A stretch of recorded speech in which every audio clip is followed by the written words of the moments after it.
안녕하십니까. 공사담원 가운데 제2회 한국과학기자협회 와이카스트 포럼에 참석해주신 모든 분들께 진심으로 감사의 말씀을 드립니다. 저는 오늘 사회를 맡은 의학학부 차세대 회원 김범경입니다. 저는 현재 세브란스 병원 소화기내과에서 근무하고 있습니다. 한국 차세대 과학기술한림원과 한국과학기자협회가 주최하는 이번 포럼은 코비드-19 감염 방지를 위해 온라인으로 진행됩니다. 다소 어색하거나 불편함이 있으시겠지만 많은 양해 부탁드립니다. 서로 빨리 직접 만나뵐 수 있는 날이 오기를 기원합니다. 그럼 행사를 시작하기 앞서 한국과학기자협회 이영환 회장님을 모시고 인사 말씀을 들어보도록 하겠습니다. 회장님 안녕하십니까? 네, 안녕하세요. 네, 과학기자협회장 이영환입니다. 오늘 제2회 차세대 한림원과 과학기술 한림원과 과학기자협회 포럼에서 발표하시는 분들은 모두 의사과학자입니다. 코로나 팬데믹 이후에 우리는 한국 의료진들의 헌신적인 노력을 지켜봤습니다. 그러나 한쪽에서는 이분들이 이렇게 노력하는데 치료제와 백신이라든지 혹은 코로나 바이러스의 근본적인 감염 경로라든지 이런 것에 대해서는 우리가 연구력이 좀 떨어지는 게 아닌가라는 안타까움도 있었습니다. 그 모든 것이 의사과학자들이 해외에서는 이루고 있는 일이었습니다. 한때 우리나라에서 많은 뛰어난 학생들이 의대를 간다고 할 때 우려하는 과학자들이 많았습니다. 기초과학을 등한시하는 게 아닌가 이런 생각을 했는데요. 또 다르게 본다면은 이게 우리나라의 새로운 기회가 아닌가 그런 생각을 해봅니다. 과거 60년대, 70년대 물리학과에 갔던 그 수많은 인재들이 한국의 반도체 신화를 만든 것처럼 지금 이 의대에 몰리고 있는 뛰어난 인재들이 어쩌면 한국의 바이오메디칼의 미래가 아닐까 그런 생각이 듭니다. 아마 그 주역들의 의사과학자가 되겠죠. 오늘 두 분의 발표를 보면은 참 의아한 내용이 많습니다. 입자가 섞이는 물리학자들만 하는 줄 알았는데 이것을 가지고 암을 치료한다고 하고 또 카이스트에 어떤 의사과학자가 있는지 처음 보는 분들도 계실 겁니다. 오늘 두 분의 발표를 통해서 한국 과학의 미래, 한국 의학의 미래를 함께 지켜봐 주시길 바랍니다. 모든 참석해 주신 모든 연구자들과 그리고 과학기자협회 회원 동료 여러분께 감사드립니다. 감사합니다. 예, 좋은 말씀 감사드립니다. 다음으로 한국과학기술한림원 한민구 원장님께서 영상으로 인사 말씀을 보내주셨습니다. 자, 가시죠. 존경하는 한국과학기자협회 회원님, 한국차세대 과학기술한림원 회원님, 안녕하십니까? 제2회 한국과학기자협회 와이캐스트 포럼을 위해 참석해 주신 모든 분들께 감사의 말씀을 드립니다. 한국과학기자협회 와이캐스트 포럼은 우리 대한민국의 과학기술을 이끌어갈 차세대 회원의 학문적 성과 및 정보를 한국과학기자 회원님들과 공유하고 나아가서는 과학에 대한 국민적 관심을 높이기 위해서 시작하였습니다. 좀처럼 나아지지 않는 코로나 상황으로 인해 오늘의 모임이 여러 번 연기되었습니다. 대면으로 소통을 하는 것이 바람직스럽지만 이렇게 온라인으로 시작하게 되었습니다. 작년 5월 21일 개최되었던 제1회 포럼에서는 양자통신과 화학산업에 관한 대면 토론이 있었으며 저도 참석하여 매우 뜻깊은 시간을 갖게 되었습니다. 아쉽게도 벌써 1년이 지나가는데 코로나가 언제 끝날지 모르는 답답한 상황입니다. 오늘 제2회 포럼에서는 의학 분야인 중입자 치료 그리고 연구하는 의사에 대한 발제를 통해 많은 관심을 집중하고 있는 새로운 암치료법인 중입자 치료의 현황과 미래를 살펴보고 임상과 연구 인프라를 활용한 의료기술을 개발하는 의사과학자에 대한 내용을 심층 논의하게 되어 더욱 뜻이 깊습니다. 코로나로 인하여 의학학을 포함한 과학 전 분야에 대한 관심은 대단히 높아졌습니다. 또한 이러한 정보들을 정확하고 신속하게 전달하는 언론과 미디어의 중요성은 더욱더 커지고 있습니다. 오늘 참석해 주시는 과학 기자님들께서는 우리나라 과학기술 정책에 대한 건전한 비판과 대안을 제시하여 우리 과학기술의 발전을 이끌어왔습니다. 오늘 포럼에 참석해 주신 모든 분들께 유익한 시간이 되기를 진심으로 바라며 특히 이 자리를 마련해 주신 이영환 과학기자협회 회장님, 와이캐스트 이병호 차세대 부장님, 발표를 해주시는 김진성, 주영석 교수님, 또한 사회를 맡아주시는 김번경 교수님께도 깊은 감사 인사를 드립니다. 감사합니다.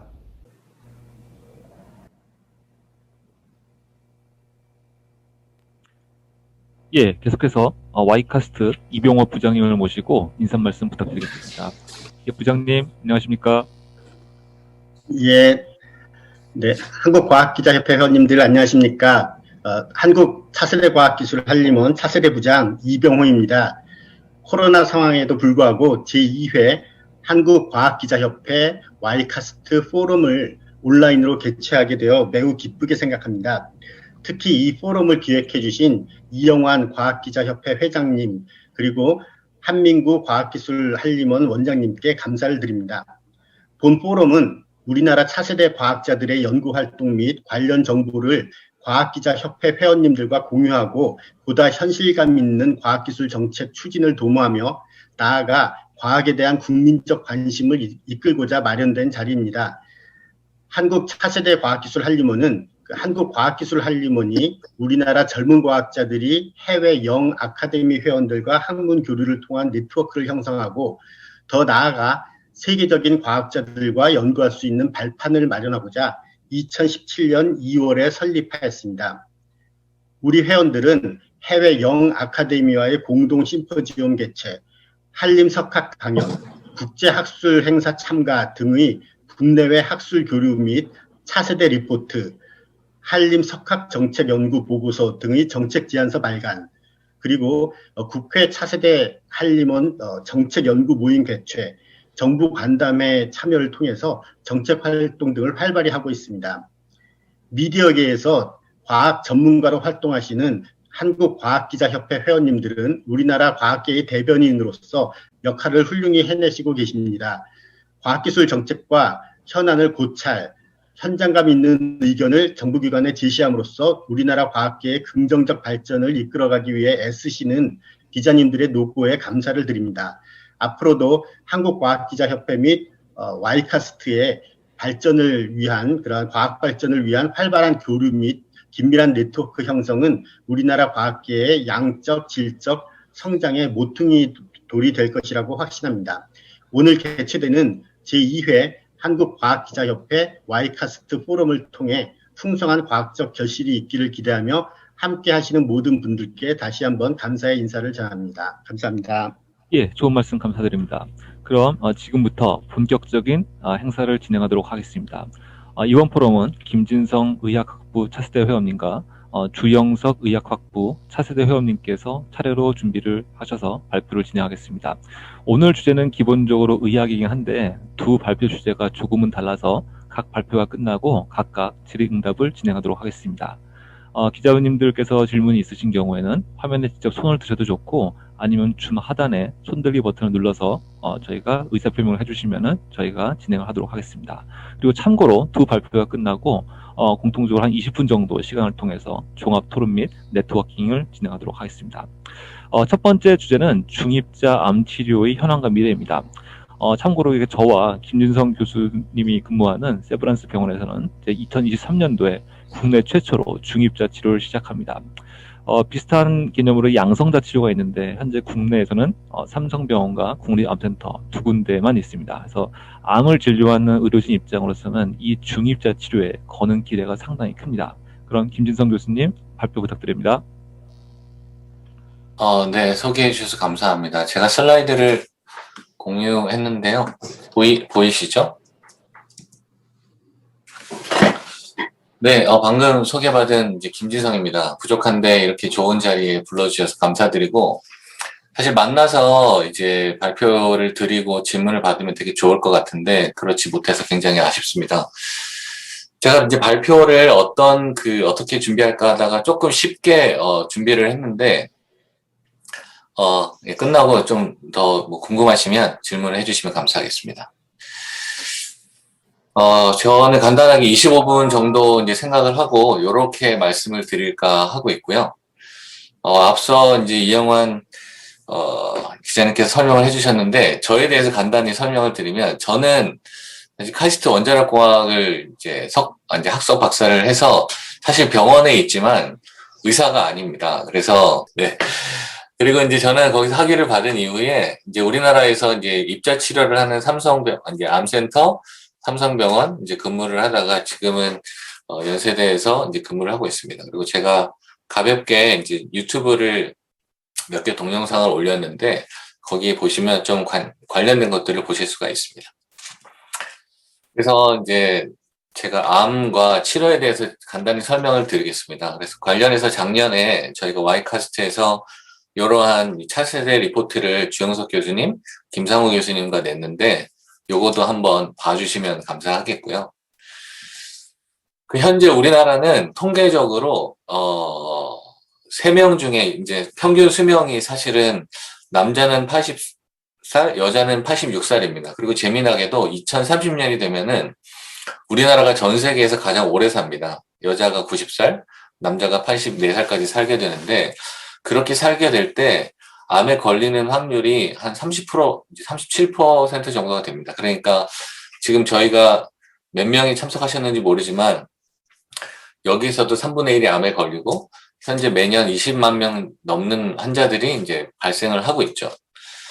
그리고 이제 그런 암 환자에 대해서 스탠다드 케어라고 하는 게 있는데 거기에 대해서 이제 NEJM이라는 이제 논문에서 이제 몇 년 전에 사실 좀 되긴 했는데 200년의 그런 학술지를 기념하면서 이러한 페이퍼를 냈는데 여기에서 암 치료의 주요 이제 3대 치료라고 하는 이제 수술, 그 다음에 케모 혹은 시스테믹 테라피, 그 다음에 방사선 치료에 대해서 이렇게 정리해 둔 논문이 있습니다. 그래서 각각의 중요한 이벤트들을 이제 정리해 뒀는데 이걸 참조하시면 되겠고, 제가 말씀드리고 싶어 하는 거는 암 치료는 여전히 이제 뭐 다른 치료, 이뮤노 치료나 다른 치료들이 이제 나오곤 있지만, 아직까지는, 대표적으로 수술, 항암, 방사선, 이렇게 3가지를 하고 있다라는 거를 말씀을 드릴 수 있겠고, 오늘은 제가 그 방사선 치료에 대해서 좀 말씀을 드릴 건데요.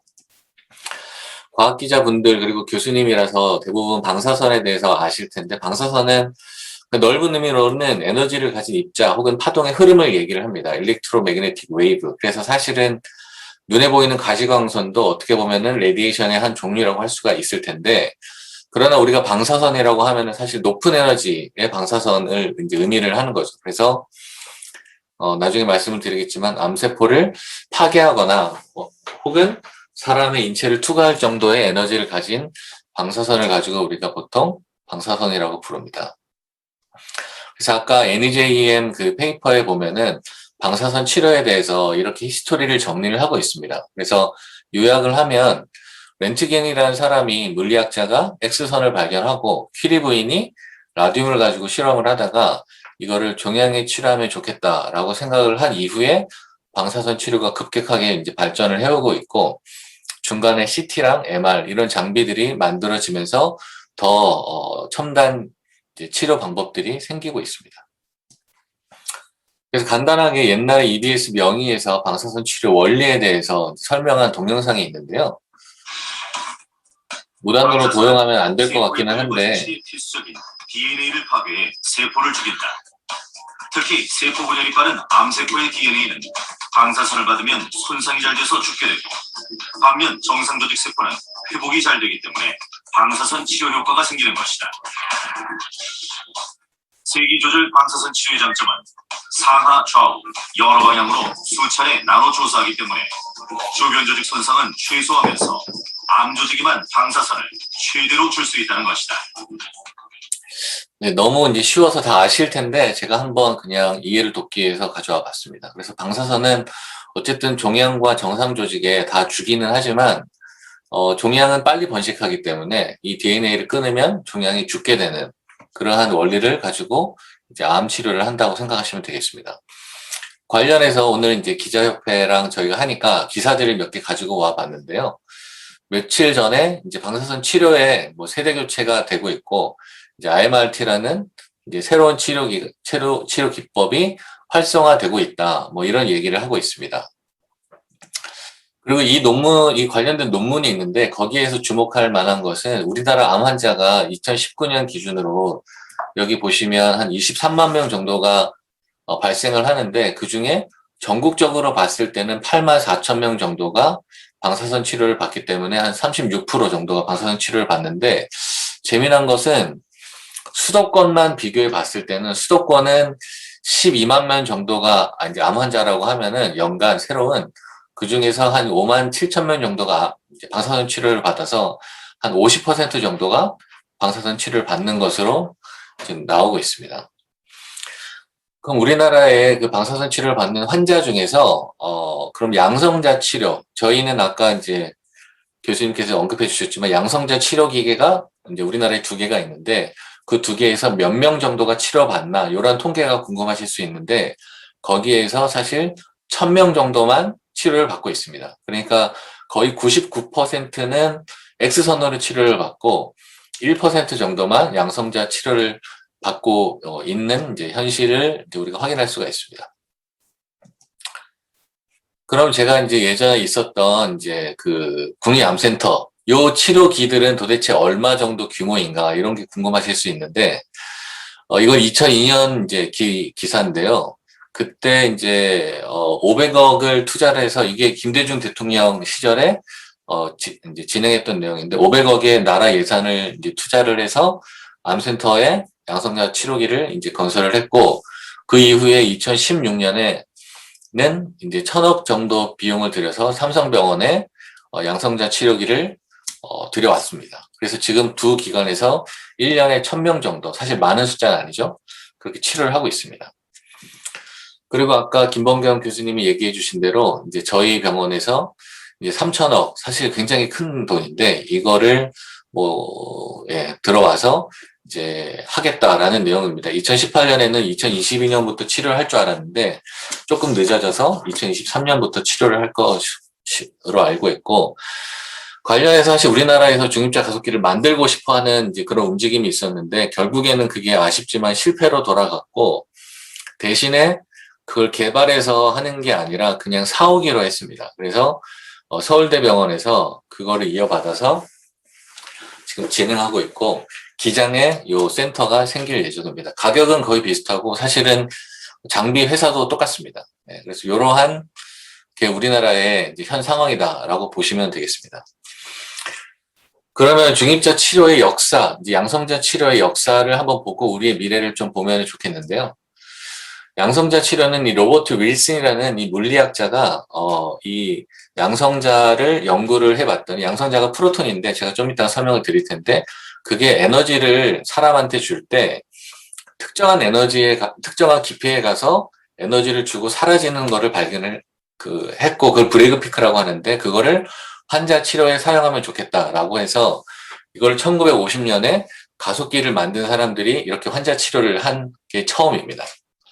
그래서 관련해서 이제 설명을 드리면, X선은 우리가 이제 99%는 X선으로 환자를 치료하는데, X선은 제 몸을 기준으로 이쪽에서 이제 방사선이 들어간다고 했을 때 에너지를 이렇게 앞에 많이 주고 뒤로 갈수록 조금씩 감소되는 이제 에너지를 전달할 수밖에 없습니다. 그런데 입자는 매스가 있기 때문에, 무게가 있기 때문에 어느 정도 들어가고 에너지를 빵 주고 사라지게 됩니다.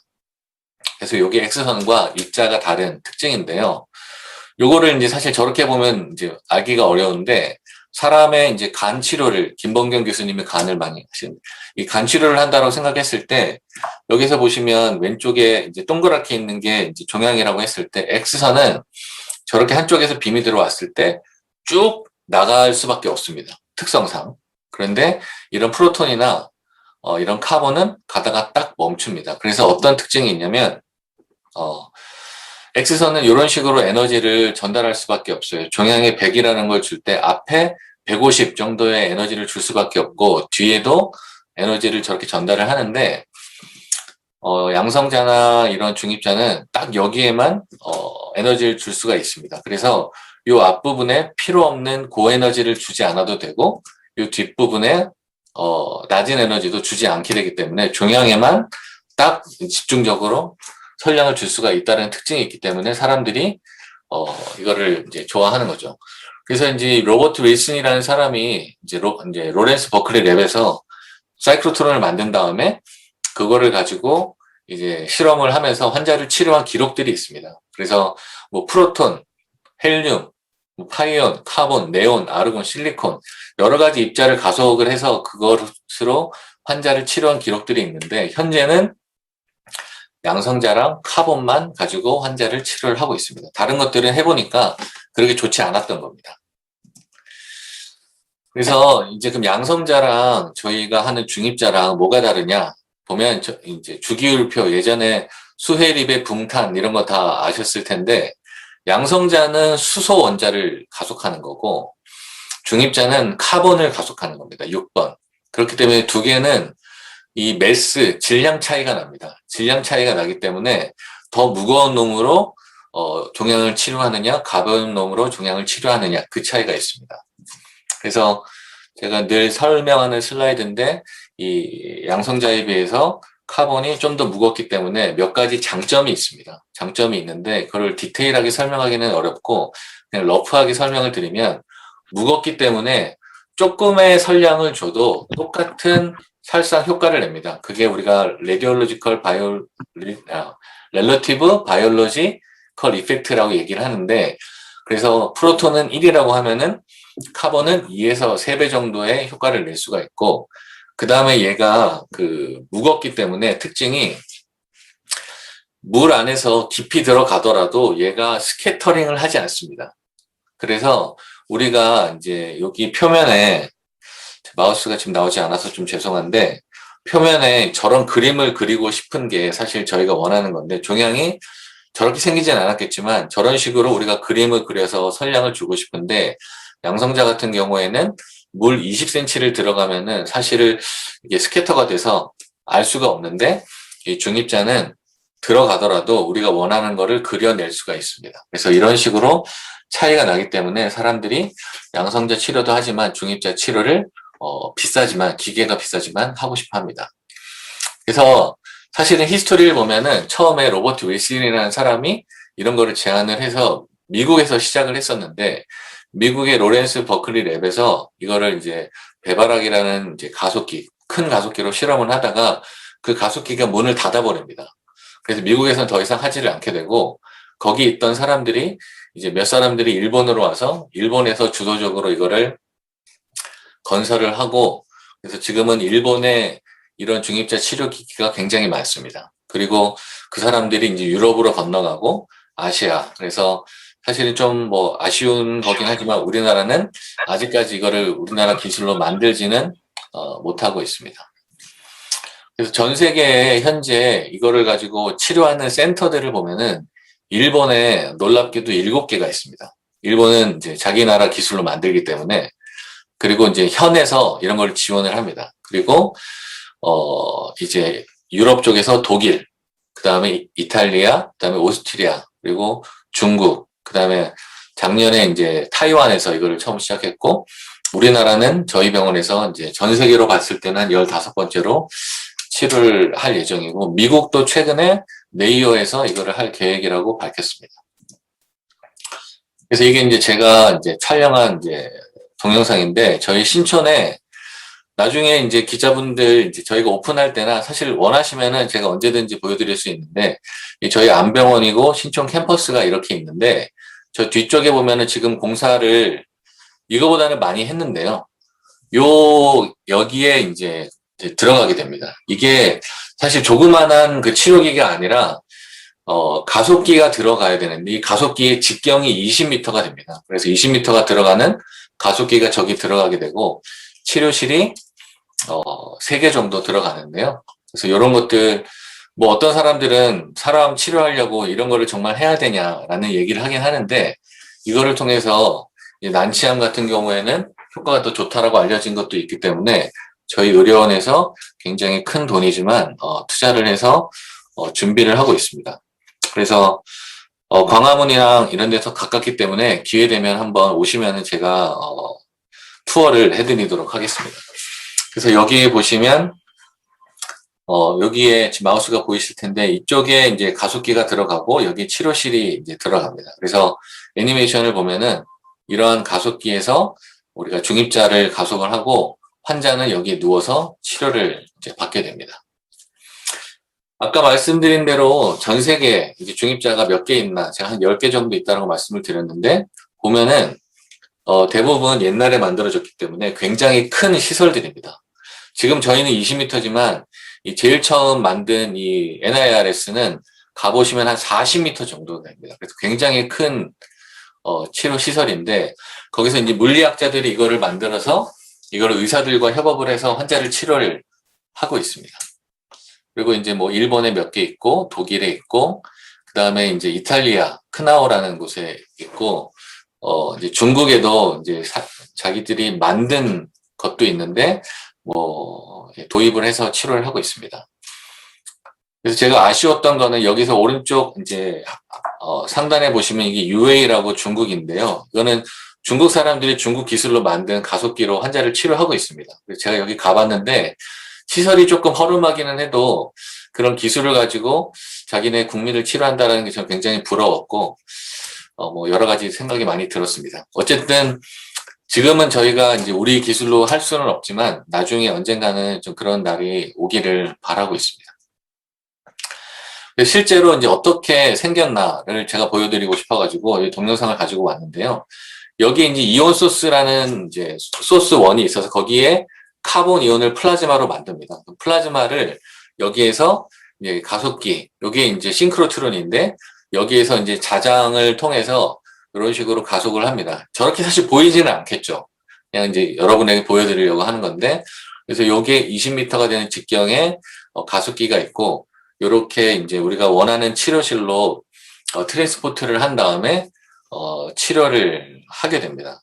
그래서 실제 치료할 때는 조그만한 빔이기 때문에 그 빔을 가지고 그럼 어떻게 환자를 치료하느냐 이게 궁금하실 텐데 사실은 굉장히 큰 시설이 들어갑니다. 나중에 제가 투어를 해드리면은 정말 규모에 깜짝 놀라실 텐데 그래서 어떤 식으로 치료하냐면 여기에서 이제 이런 이 마그넷을 가지고 이제 옛날에 그런 거 페러데이 법칙 배우셨을 텐데 자장을 이제 전하를 가진 놈을 자장에 넣으면 얘가 방향을 바꿀 수가 있습니다. 그런 거를 가지고 예전에는 이런 식으로 퍼트리는 치료를 했지만 요즘에는 조그만한 빔을 가지고 스캐닝을 합니다. 그래서 우리가 이거 펜슬빔 스캐닝으로 하는데 이런 식으로 정확하게 종양을 치료하는 게 저희가 하려고 하는 치료라고 생각하시면 되겠습니다. 그래서 굉장히 복잡하게 생긴 종양의 모양도 이렇게 치료를 하면은 정확하게 치료를 할 수가 있겠습니다.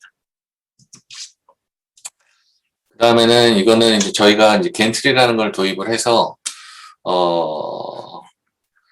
환자를 치료할 때 환자가 편하게 누워있고, 거기에서 우리가 좀 편하게, 그리고 정확하게 환자를 치료할 수 있도록 하는데, 이게 전 세계에 현재 2개밖에 없습니다. 그래서 우리가, 이런 걸 도입함으로 인해서 환자와 의료진이 굉장히 편하게 할 수 있다. 뭐, 이렇게 설명을 드릴 수 있을 것 같고, 그리고 실제 치료하는 거를 제가 한번 가지고 와봤는데요. 이거는 이제 애니메이션이고, 요 다음이 이제 실제 치료하는 건데요. 이제 환자가 숨을 쉴 때 이런 식으로 빔이 이제 조사가 됩니다. 그래서 요 다음에 여기서 보시면, 여기 이제 환자가 진짜로 치료받을 때 저희가 영상으로 환자가 숨 쉬는 걸 우리가 볼 수 있는데, 숨을 쉴 때 어느 정도 범위 안에 딱 들어왔을 때, 여기에서 이제 아까 말씀드렸다시피 이제 탄소선이 이런 식으로 스캐닝이 되는 거, 굉장히 빠르게 스캐닝이 되는 걸 보실 수 있을 겁니다. 그래서 보시면 실제 치료할 때는 이렇게 환자가 숨을 쉬다가 딱 안에 들어오면은 이렇게. 그래서 어떻게 보면은 이렇게 치료하려고 저 장비가 필요하냐라고 물으실 수 있겠지만 저희는 필요하다라고 생각을 하고 있습니다. 그래서 난치암들이 좀 해결되는 그런 일들이 있었으면 좋겠다라는 바람입니다. 그럼 미래는 어떨 거라고 생각하냐? 미래는 아까 말씀드렸다시피 이제 여러 가지 물리학자들, 생물학자들이 이거에 가지고 여러 가지 연구들을 하고 있는데 첫 번째로는 이 겐트리라는 게 있는데 이게 제일 처음 이제 세계에서 제일 처음 만든 겐트리인데 이 환자를 치료하기 위해서 조그만한 사람이 이게 사람 사이즈인데 이러한 장비를 만들어서 사람을 치료합니다. 그래서 굉장히 큰데 이걸 좀 소형화하는 게 첫 번째 목표입니다. 지금은 너무 큰 규모의 시설들이 필요하기 때문에 그래서 그런 노력들을 일본에서 해서 처음에는 600톤이 되는 거를 지금은 한 이제 300톤, 200톤까지 줄여가지고 이렇게 줄이고 있는 게 사실은 미래라고 뭐 생각할 수가 있겠고, 그 다음에는 전체적인 이 시설을 줄이는 것을 사람들이 목표를 하고 있습니다. 그래서 첫 번째는 굉장히 컸는데 지금은 목표하는 거는 어느 정도 사이즈로 이 가속기를 만들고 싶어 하냐면 요 정도 사이즈, 거의 한 30m 곱하기 30m 정도의 그런 사이즈 안에 환자를 치료할 수 있는 이런 중입자 치료기를 만드는 게 다음 플랜이라고 사람들이 얘기를 하고 있고, 또 하나는 아까 말씀드렸다시피 저희가 방사선 치료를 할 때 X선을 가지고 치료를 많이 하고 있는데, 이런 여러 가지 입자를 가지고 치료를 하는 것들을 예전부터 해왔는데 주로 프로톤과 카본만 가지고 치료를 하는데, 다른 이온들을 가지고 헬륨이나 실리콘이나 이런 이온을 가지고 환자를 치료하는 연구들도 하고 있습니다. 그래서 이런 것들이 미래에 가능하지 않을까 생각을 합니다.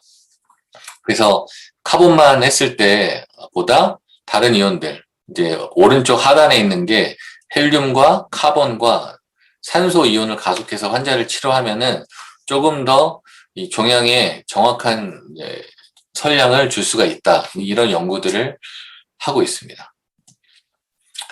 마지막으로 이제 제가 설명드리고 싶은 거는 병원에 이제 저 같은 의사가 아닌데 병원에 있는 사람들이 왜 필요하냐라고 물어보시는 분들이 있는데, 저희가 Y카스트로 있으면서 항상 이 노벨상을 꿈꾸는 사람들이지 않습니까? 그래서 첫 번째 사람은 아실 것 같고 렌트겐입니다. X선을 이제 발명한. 두 번째는 퀴리 부인. 그리고 이제 세 번째는 사실 퀴리 부인의 남편이죠. 그래서 요 세 사람이 방사선 치료에 대해서 처음으로 시작했던 사람들이고, 밑에 있는 이제 1979년에 노벨 의학상을 받은 사람은 이 하운스필드라는 사람과 이 코맥이라는 분인데, 이분들은 이제 CT를 만드신 분입니다. 그래서 이 하운스필드는 전자공학자였고 코맥은 물리 하시는 분이었죠. 그 다음에 2003년에 노벨 의학상을 받으신 이 두 분은 MRI를 만드신 분입니다. 그래서 이런 사람들의 어떤 그 콜라보레이션이 사실 필요하고, 저는 병원에서 이런 사람들과 같이 일을 하고 있는데요. 이 사람들은 다 의사가 아니고 뭐 대학원생도 있고, 저희 의학물리팀이라고 다들 이제 공대생들이 다 와서, 공대생 혹은 이제 물리학과 졸업하신 분들이 와서 같이 일을 하고 있습니다. 일을 하면서 사실은 화성에서 온 남자, 금성에서 온 여자, 이런 책이 있는데 이런 걸 많이 느낍니다. 그래서 사실은 서로서로 의사랑 사실 공학자가, 나중에 이제 주영석 교수님이 발표도 해주시겠지만 제가 병원에 있으면서 느끼는 거는, 병원에 이런 공학자분들이 좀 계셔서 이런 필요들을 알고 조금 더 정확하고 안전하고 새로운 기술들을 개발을 하는 게 좀 필요하지 않나. 왜냐하면 또 바깥에 있는 분들과 협력하는 건 사실 쉽지 않기 때문에, 그래서 그러한 것이 이제 우리 한국에서도 좀 활발히 됐으면 좋겠고, 그것의 일환으로 중입자 치료가 역할을 좀 했으면 좋겠다라고 생각을 하고 있습니다. 요약을 드리면 이렇습니다. 그래서 암 치료가 중요하고 X선을 치료하는 게 좋지만 양성자 중입자가 좀 활발히 됐으면 좋겠다. 그리고 이러한 이제 전 세계 10개지만 국내에서는 2023년에 첫 치료를 중입자로 할 예정입니다. 네, 이상으로 제가 시간을 지켰는지 모르겠으나 발표를 마치도록 하겠습니다. 감사합니다. 예, 발표 감사드립니다. 그럼 지금부터 질의응답을 진행하도록 하겠습니다. 아까 말씀드린 대로 질문이 있으신 경우에는 직접 화면에 손을 드셔도 되고, 아니면은 줌 기능을 이용해서 의사를 표명해 주시면 감사하겠습니다.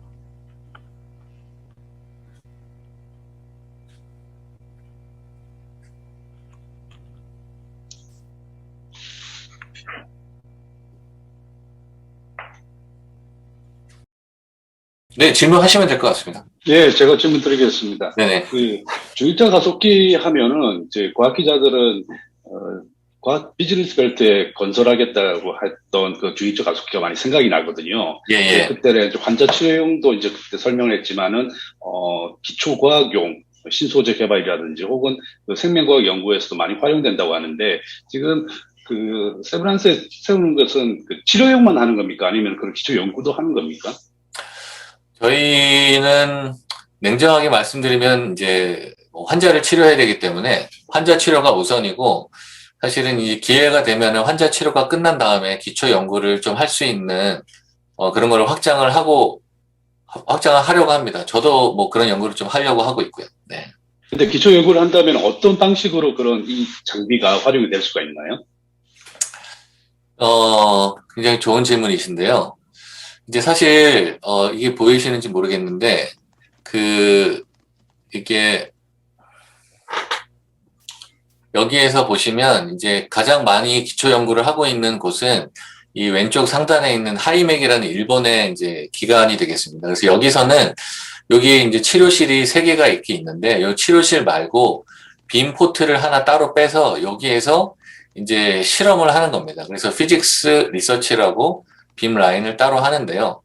저희는 사실 이러한 특별히 이 실험을 할 수 있는 빔 포트는 없는데, 저희의 그 치료실 가운데서 고정빔이 하나가 있습니다. 고정 치료실이 하나가 있는데, 그 치료실에서 저희가 환자가 좀 없거나 혹은 밤에 이제 관련된 실험을 하려고 합니다. 사실 대부분의 중입자 센터도 낮에는 환자를 치료하고 밤에 새벽에 이제 연구를 수행을 하고 있습니다.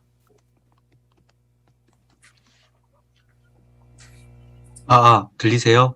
네, 들립니다. 예, 동아사이언스 김민수 기자라고 하는데요. 네네. 교수님 아까 설명 주실 때 예. 그 난치암 쪽의 중입자 치료기가 좀 효과가 많다 이렇게 네. 간략하게만 좀 설명을 주셨는데 네네. 어떤 난치암에 좀 구체적으로 좀 어떤 치료 효과가 해외에서 네. 좀 있는지 좀 구체적인 좀 설명을 좀 부탁드릴게요. 네. 그게 사실은 이 난치암이라고 하면은 뭐 여러 개가 있을 텐데, 저희는 어쨌든 고형암, 그러니까 혈액암 말고 고형암을 치료를 하는데, 이 아까 말씀드린 대로 중입자의 특징이 기존의 X선과 양성자보다 훨씬 이 살상 효과가 높기 때문에 방사선 치료도 잘 듣지 않는 이제 그런 뭐 sarcoma, 이제 육종 같은 거에는 이게 확실히 잘 된다라고 얘기를 하고 있고, 그래서 일본 같은 경우에는 육종은 보험으로 치료를 받고 있습니다. 그런 다음에 이제 팬크리아스나 간암, 뭐 폐암 등이 일본에서 이제 치료한 거로 보면은 수술과 비교했을 때 우위를 가지고 있다라고 많이 사람들이 얘기를 하고 있고, 저희도 의료원에서 이거를 결정을 할 때 폐암, 췌장암, 간암 이 부분에 있어서 이게 좀 더 활용이 잘 될 거라고 생각을 해서 이제 많이 추진하게 됐었습니다. 제가 잠깐 부연 설명 드리겠습니다. 난치암이라는 게 아주 대단한 걸 얘기하는 것은 아니고요.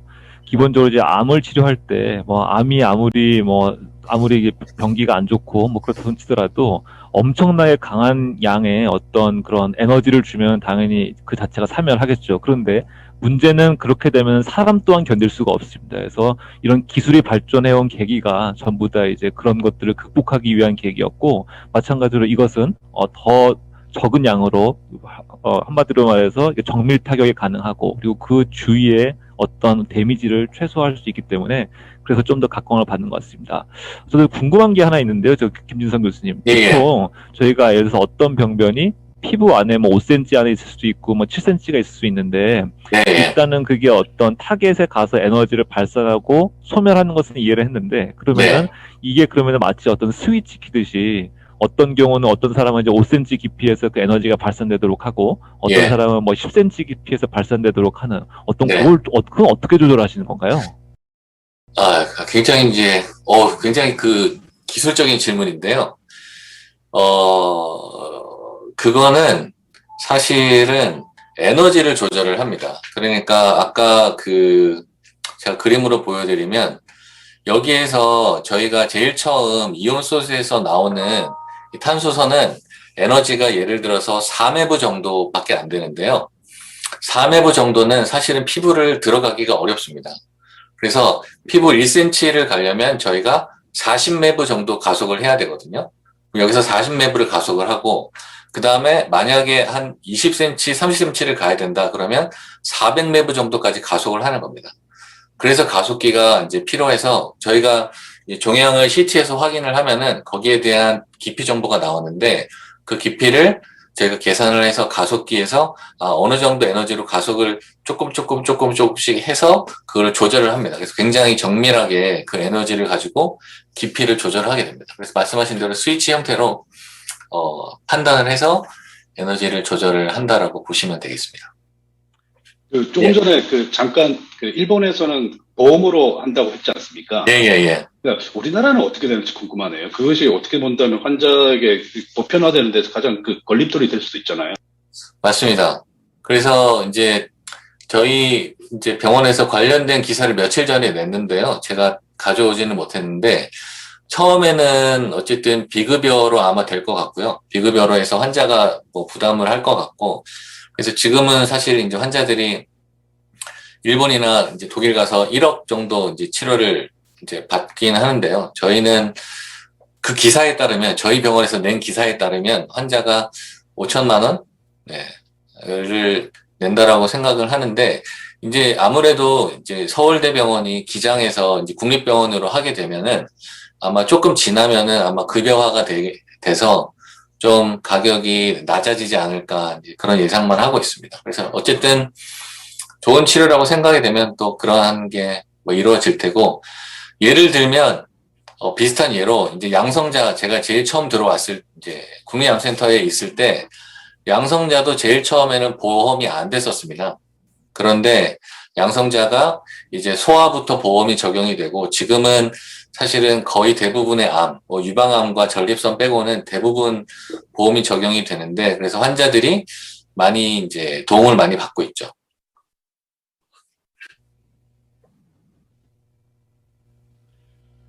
예, 그러면 일단 이번 시간이 돼서 다음 주제로 이렇게 넘어가도록 하겠습니다. 네, 다음 감사합니다. 주제는 연구 개발이 본업인 의사과학자입니다. 아직도 이제 우리나라 졸업생 중에 뭐 저희 동기도 마찬가지고 지금도 마찬가지고요. 거의 95% 이상이 결국에는 임상 관련 진료를 택하게 됩니다. 이건 아마 의대 지망생들에게 물어보면은 더 심할 것 같아요. 한 2007년도인데 그때 이제 제가 내과 전공의 마지막 해를 하고 있었는데 그제서야 이제 전문의를 대상으로 하는 의사과학자 양성 프로그램이 활성화되기 시작했습니다. 어쨌건 늦은 감이 있지만 그나마 우리나라 의학계에서 일어난 작지만 고무적인 변화라고 생각이 되고요. 이에 대한 어떤 고민과 미래에 대한 제한점에 대해서 오늘 주영석 교수님께서 발표해 주시겠습니다. 네, 안녕하세요. 혹시 잘 들리시는지 모르겠네요. 잘 들리시나요? 예, 잘 들립니다. 네. 잘 들리시죠? 네, 잘 들립니다. 네, 알겠습니다. 네, 안녕하세요. 저는 카이스트 의과학대학원의 주영석이라고 하고요. 오늘 이렇게 자리를 마련해 주신 한민구 원장님, 이병호 부장님, 그리고 과학기자협회 이영환 기자님 비롯한 많은 기자분들께 감사드립니다. 사실 이 행사가 작년에 이제 기획이 되었었고, 이제 얼굴을 뵙고 말씀하면 더 좋았을 텐데 약간 아쉬운 감은 있고요. 그래도 이렇게나마 할 수 있는 걸 다행으로 여기고, 사실 이런 일을 기획했을 때는 원래는 이제 병원에서 일하는 의사가 아닌 박사님, 그리고 병원이 아닌 카이스트에서 일하는, 어떻게 보면 저는 임상의사는 아니지만 의사 출신 어떤 연구자 뭐 이런 걸로 기획을 했었습니다. 오늘 제가 말씀드릴 것은 의사과학자에 대한 이제 내용이고요. 의사과학자 그리고 연구개발을 하는 이런 본업인 의사에 대한 얘기를 이제 말씀드리려고 합니다. 사실 저는 카이스트에서 유전체를 연구하고 있고요. 사실 제가 하는 일들을 말씀드리면 또 더 좋을 수도 있는데, 오늘은 일단 약간 일반적인 내용을 말씀드리고, 또 다음에 제가 하는 일들을 말씀드릴 기회가 있으면 더 좋겠습니다. 사실 의사 하면은 우리의 생각 속에 어떤 이제 직군이 상상이 이제 되는데요. 사실 의사의 모습은 굉장히 많이 진화해 왔고 지금도 진화하고 있습니다. 1891년에 이제 영국의 이제 유명한 미술관에 있는 그림을 보면 이게 의사의 모습입니다. 더 닥터라는 이제 그림인데요. 여기에 굉장히 아파서 이제 죽어가는 아이가 있고요. 옆에 의사가 있는데, 그리고 여기 부모가 있죠. 의사가 사실 해줄 수 있는 게 사실 별로 없습니다. 지켜보고, 뭐, 그때 청진 정도 했을지 모르죠. 해줄 수 있는 게 없고, 약도 별로 없었던 시절이고요. 이렇게, 기다리고, 이제, 함을 주지 않는 어떤 일을 하는 게 의사 역할이었는데, 지금 의사의 모습은 굉장히 많이 바뀌었습니다. 의사의 모습은 이제 수술을 할 수 있고, 취재도 있고, 또 수술장에 들어가면 이런 모니터링을 할 수 있는 수많은 기계들이 있죠. 훨씬 더 많은 무기가 생겨났고, 이런 것을 다룰 수 있는 능력이 의사한테 주어지게 됐습니다. 환자를 보지 않는 의사들도 있습니다. 예를 들면 영상의학과 의사를 제가 가지고 왔는데요. 영상의학과 의사는 사진을 판독하죠. 환자를 직접, 물론 영상의학과들도, 의사들도 이런 초음파 같은 걸 보는 사람도 있습니다만 상당히 많은 일들이 이런 사진을 판독하는 일이 되겠습니다. 이런 것은 100년 전에는 뭐 상상도 못했던 그런 일이라고 할 수 있겠습니다.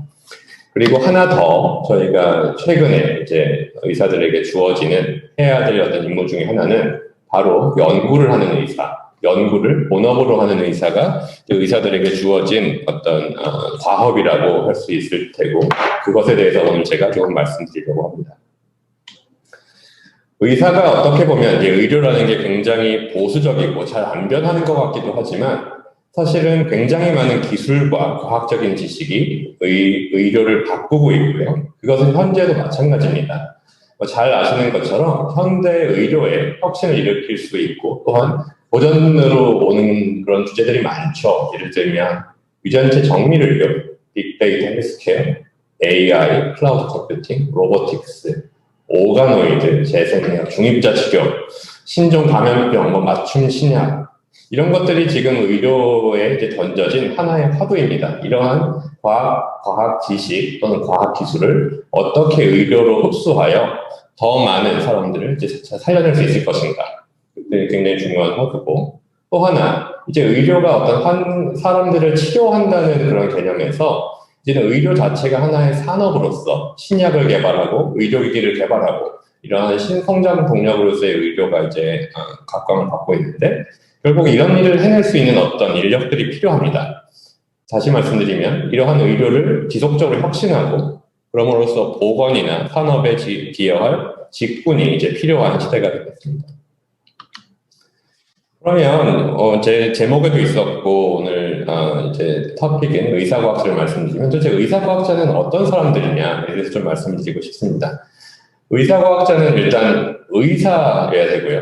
그다음에 과학자이기 위해서 충분한 기간 동안 혹은 전일제로 어떤 연구 훈련을 받은 사람, 보통은 이런 전일제 연구 훈련을 받은 사람은 박사학위가 있죠. 그래서 의사과학자는 의사이면서 충분한 기간 동안 연구 훈련을 받았고 실제 활동을 임상 진료보다는 연구를 하는 사람으로 이제 정의를 내릴 수 있을 것 같습니다. 아마 많은 분들이 실제로 이런 분들을 많이 만나보시지는 못했을 것 같아요. 왜냐하면 우리나라에 그런 사람들이 별로 없기 때문에. 의과대학에 가면 여러 가지 과가 있는데 기초의학교실이라는 곳이 있습니다. 생화학교실, 해부학교실, 또는 생리학교실 이런 것들이 있는데 그런 곳에서 이제 교수로 활동하시는 기초의사들은 의사과학자, 그러니까 기초교실에서 의사이면서 이제 거기서 계시는 교수님들은 이제 정의상 의사과학자라고 할 수 있을 것 같고요. 또한 physician scientist나 surgeon scientist라고 불리기도 하는 사람들이라고 할 수 있습니다. 이런 정의가 좀 모호하기 때문에 저 나름대로 약간의 좀 정의를 다시 한번 내려볼 수 있을 것 같습니다. 여러 종류의 이제 의사들이 있는데요. 의사과학자 관점에서 Tier 0부터 Tier 3까지 이제 나눠볼 수 있을 것 같은데, Tier 0는 임상 진료만 거의 100% 수행하는 의사들입니다. 예를 들면 동네에 있는 병원, 의원급에서 일하는 의사들은 과학을 할 수도 있겠지만 대다수 시간을 진료 활동을 하실 것 같습니다. Tier 1은 대부분의 시간 동안 임상 진료를 수행하지만 임상 과정에서 얻은 정보들을 이용해서 어떤 의학 연구를 하시는, 임상 연구를 하시는 분들을 이제 이야기할 수 있을 것 같고요. 대학병원이나 아니면 종합병원에서 근무하는, 또 그러면서 케이스 리포트나 임상 연구를 수행하는 많은 의사분들이 Tier 1에 속할 수 있을 것 같습니다. Tier 2는 임상의사로 임상진료를 수행하기는 하지만 병원에서 실험실을 운영하면서 실제로 기초 연구 활동도 수행하는 의사를 얘기할 수 있을 것 같고요. 대학병원 교수의 상당수는 실험실을 운영하면서 실제로 이러한 연구와 임상을 병행하고 계신 분들이 있습니다. 그런 분들 이제 Tier 2라고 할 수 있을 것 같습니다.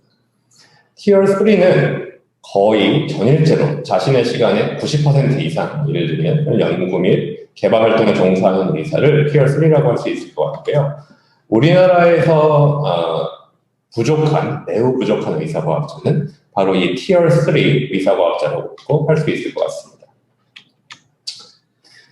우리가 어떤 의료를 과학과 더 밀접하게 붙이고 이러한 활동을 하기 위해서는 결국 의료와 연구계 기술 개발 양쪽에 대한 지식과 경험을 균형 있게 갖춘 인력이 필요하다고 할 수 있겠습니다. 그래서 우리 사회에서 이러한 의료를 더 발전시키고 산업화하기 위해서는 이런 의사과학자들이 많이 필요하다고 할 수 있을 것 같습니다.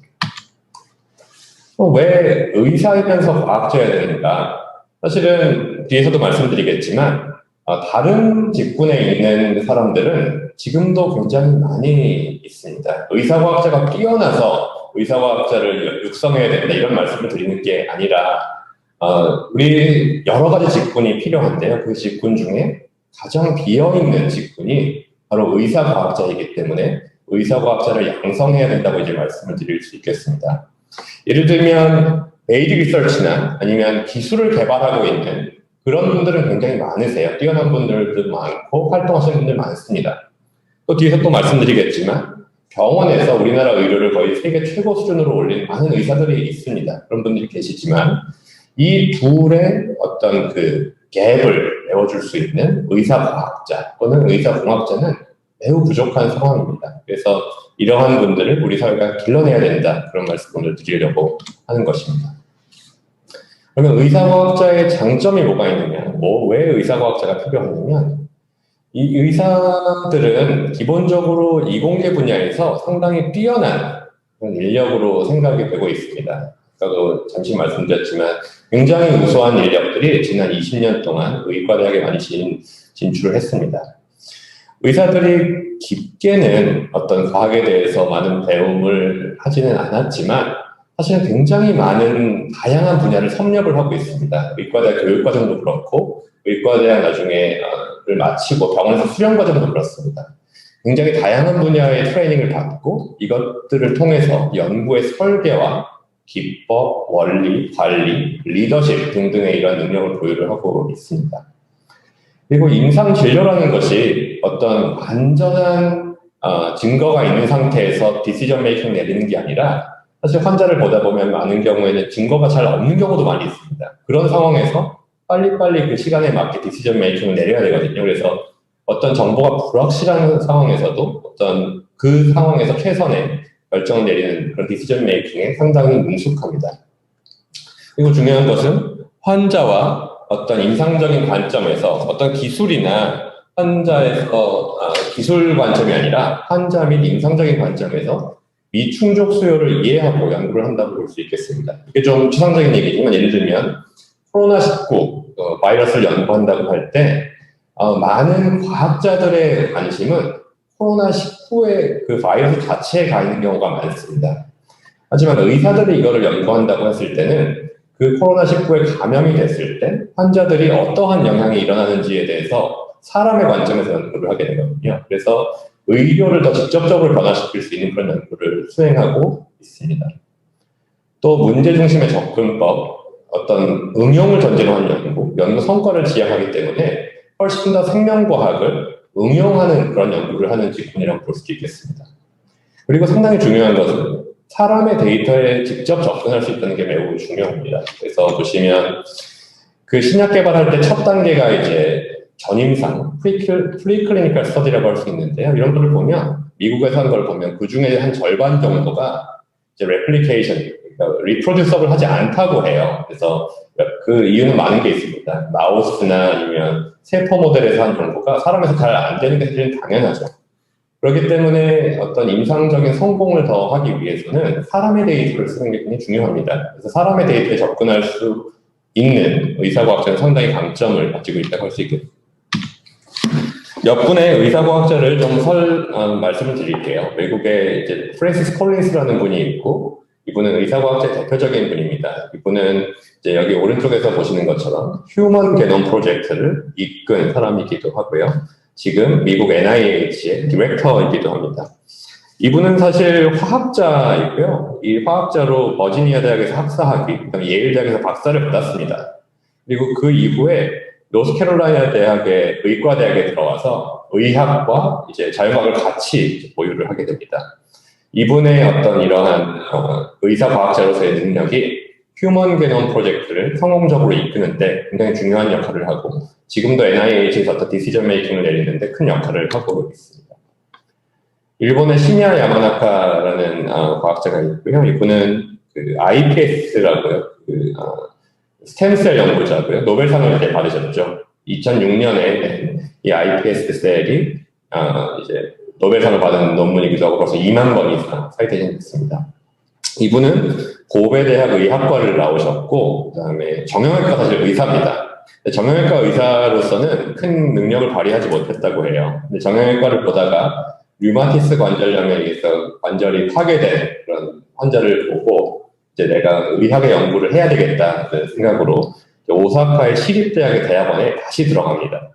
거기서 이제 이런 줄기세포 연구를 이제 시작하게 되고, 그다음에 샌프란시스코 대학에 가서 박사후 연구를 하면서 이러한 줄기세포의 눈을 뜨게 됩니다. 그래서 일본으로 다시 돌아와서 교토 대학에 재직하면서 노벨상을 탈 수 있는 이런 연구를 수행하게 되셨죠.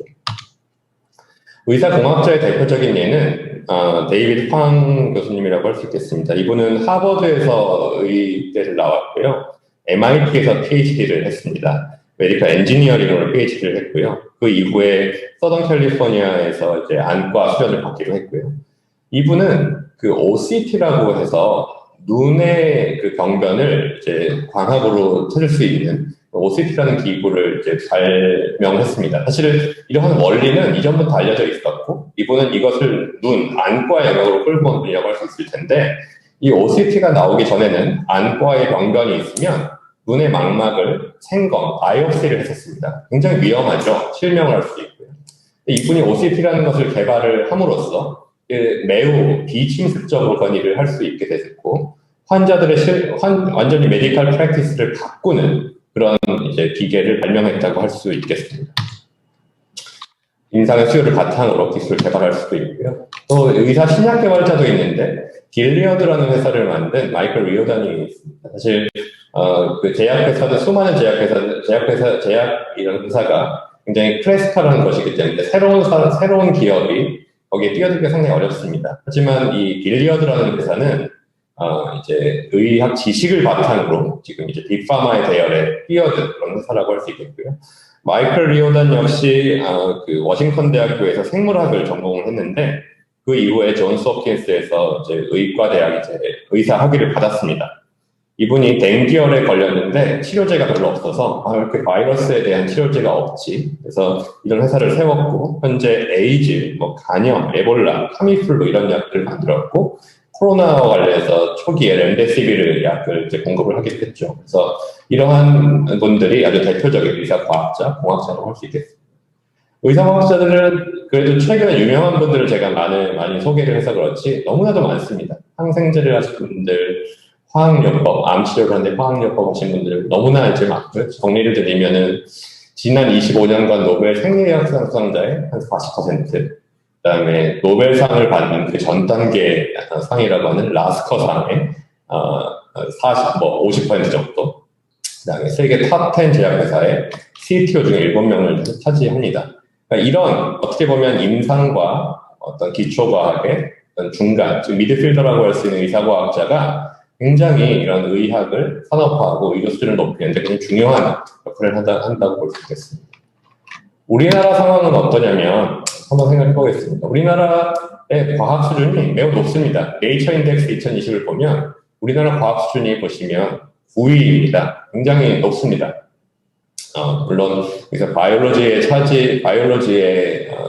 그 프로포션이 작긴 하지만 지난 5, 60년간 굉장히 많은 발전을 했다고 볼 수 있는 나라입니다. 병원은 어떨까요? 병원 최고 수준의 의료를 가지고 있습니다. 뉴스위크가 매년 전 세계 100대 병원을 뽑고 있는데요. 보시면 뭐 뉴스위크가 미국 거여서 그렇긴 하겠지만 미국 병원이 100대 병원에 18개가 들어가 있고 뭐 단연 1위라고 하고요. 2위 그룹을 보면 우리나라, 독일, 프랑스, 일본, 스페인, 영국, 이탈리아 각 7개씩 이렇게 100대 병원에 들어가 있어요. 뭐 아산병원, 삼성서울병원, 서울대학교 병원, 고려대 이런 데가 들어가 있는데요. 특히 아산병원은 이 100대 병원 중에 전 세계 정상수 1위입니다. 그러니까 뭐 대단한 병원들을 우리나라에서 가지고 있는 거예요. 그러니까 의료와 과학 모두 굉장히 높은 수준을 가지고 있습니다. 신약은 어떤가요? 전 세계 30대 제약회사를 보면 우리나라 회사는 없습니다. 보시면 아까 길리어드가 14개 여기 있네요. 뭐 얀센, 로슈, 노바티스, 머크, 파이자, 아스트라제네카 이런 것들이 순위권에 이제 있는데요. 우리나라의 제약회사는 아직은 신약을 만들 수 있는 회사가 그렇게 많지 않습니다. 백신은 어떤가요? 우리나라 방역 잘하고 뭐 좋았지만 백신은 어떻습니까? 백신을 만들지 못하고 백신을 어떻게 사와야 되는지 지금 고민을 하고 있잖아요. 아직 이런 것들을 만들어낼 수 있는 그런 체계가 아직 잡혀 있지는 않는 것 같습니다. 물론 앞으로 많이 발전할 거라고 저는 확신하는데요. 현재 상황이 이렇다는 것입니다. 그래서 제가 생각하기에는 이런 것들을 갖추기 위해서는 뭐 다양한 분야에서의 어떤 역량이 필요하겠지만 의사과학자 역량을 갖추는 게 매우 중요하다고 생각합니다. 아까 티어 3 제가 의사과학자 수를 좀 말씀드리면 우리나라 기초의학 분야, 아까 기초의학을 전공하는 의과대학 교수를 다 보면 전체 의사가 우리나라 10만 명쯤 되는데 700명 정도입니다. 매우 1%도 사실 되지 않죠. 최근 들어서 더 심각해지고 있습니다. 저는 이제 여기 2000년대 이후 이제 기초의학 전공자를 이제 말씀을 드리면 50명도 채 안 되고요. 아마 제가 여기에 한 명 포함이 되어 있을 것 같아요. 그동안에 매년 의사들이 한 3,000명씩 나오기 때문에 전체 하면은 뭐 상당히 많은 의사들, 4-5만 명의 의사들이 나왔을 텐데, 이 의사과학자로 이 기초의학을 전공한 사람은 너무나 적었습니다. 뭐 이런 기사를 제가 하나 가져왔는데요. 의사과학자가 미국 같은 경우에 3% 이상 되거든요. 이 정도는 돼야 연구개발을 할 수 있는데 우리나라는 연구개발은 차치하고요. 이런 의대 교육을 담당할 수 있는 그런 수요마저 위협받는 형태로 상황이 돼버렸습니다. 의협에서 조사한 걸 보면 의사의 직업별 분포, 물론 교수님들의 상당수가 연구를 하고 있겠지만 티어 3라고 여기는 이제 어렵고요. 연구직 채 0.5% 매우 낮은 수준입니다. 정리하면 최고 수준의 인력의 의대로 진학하지만 대부분 임상진료로 가고 있습니다. 우리나라 의사 양성 과정을 좀 말씀드릴게요. 보시면은 의대가 있습니다. 의예과 2년, 의학과 4년, 의과대학이죠. 그리고 약간 의전원이라고 해서 과거 이공계 등의 학부를 졸업하고 의학과로 이제 바로 본과로 들어오는 그런 이제 의전원이 있었죠. 어쨌든 의과대학은 6년, 의전원이라고 4+4가 되겠습니다. 이걸 마친 다음에 인턴 레지던트, 또 남자들은 이제 군의관을 보통 이제 가죠. 그 다음에 이걸 마친 다음에 펠로우라고 해서 병원에서 이제 전임 일을 하시는 분들이 이제 있습니다. 이 과정을 다 마치면 이제 독립적인 어떤 전문의로서 이제 인정을 많이 합니다. 근데 이 기간을 보시면 20살에 대학에 들어와서 이걸 다 마치면 거의 36살 뭐 이렇게 됩니다. 과학을 다시 하기에 쉽지가 않아요. 여기서 의사과학자 양성하는 아주 클래식한 과정들이 있었습니다. 가장 이제 그동안 많이 되었던 게 기초의사라고 해서 의과대학을 마치고 의과대학의 생화학교실, 해부학교실 그런 연구하는 곳으로 이제 가는 사람들이었죠. 저도 여기에 포함됩니다. 이분들은 거의 멸종됐습니다. 인기가 없어요. 다 레지던트에까지 기초의사로 들어온 사람은 이제 거의 멸종됐습니다. 서울의대에서 2017년부터 2020년까지 의과대학을 마치고 박사학위를 따러 간 사람은 한 명입니다. 거의 이제 멸종됐다고 할 수 있고요. 과거에 이제 의전원에서 MD, PhD 과정을 했습니다. 의학과를 하는 도중에 3년 동안 연구를 하는 프로그램을 넣어서 의전원 복합학위 과정이 있었는데 의전원이 폐지되고 이제 거의 일몰 사업이 되어버렸습니다. 새로운 가능성은 인턴 레지던트를 마치고 전문의가 된 상황에서 이제 박사 학위를 이제 받으러 오는 이제 가능성이 있습니다. 저희 카이스트 대학원이 이것을 지난 15년간 많이 수행을 해왔고요. 여러 가지 우리나라에서 정부에서도 이런 사업을 하기 위한 일들을 이제 추진을 하고 있고, 서울대학이나 연세대학교, 의과대학교 기초전공의 등 프로그램도 있습니다. 그러면은 젊은 의사들이 왜 의사과학자 길을 가지 않는가? 많이들 예상하실 수 있을 겁니다. 의사과학자 진로 선택을 했을 때 본인도 그 길이 정확한지 잘 모르겠고, 또 가족들도 많이 반대하는 분들이 많아요. 아니, 왜 의사 하면 좋은 점들이 많은데 그걸 다 포기하고 의사과학자를 하려고 하지? 그런 갈등도 생기고 불투명하고, 또 전문성에 대해서 사회적으로도 이렇게 높게 보지 않습니다. 예를 들면 좀 위험할 수도 있겠지만 피부과나 안과에 간다고 하면 굉장히 공부 잘했구나 이런 인식을 하지만, 갑자기 생화학을 한다고 하면 좀 이렇게 좀 삐딱하게 보는 사람들도 많이 있습니다. 금전적 보상 이런 것들이 이제 또 하나의 문제가 되고요. 이것을 정리하면 우리나라의 의사과학자로서 굉장히 가까이 있는 성공 모델이 부족합니다. 미국에서 길리어드도 만들고 노벨상도 받고도 좋습니다. 근데 그 사람들은 너무 멀어요. 우리나라에서 그걸 할 수 있다는 생각이 별로 안 듭니다. 가까이 있는 성공 모델이 있어야 되는데 그런 사람들이 굉장히 부족하다고 할 수 있습니다. 어떻게 해야 될 것인가? 미국의 경험을 좀 보면, 미국에서 이런 의사과학자들이 많이 육성되게 된 계기는 사실 월남전이었다고 합니다. 월남전에 의사들이 징집이 돼야 되는데 그때 약간 다른 프로그램을 만든 거죠. 그래서 NIH에서 징집 대신에 연구를 하는 프로그램을 만들었고, 거기에 오셨던 분들이 의학을 혁신했습니다. 그리고 그들 중에 상당수가 노벨상을 받았죠. 그때 오신 분들이요.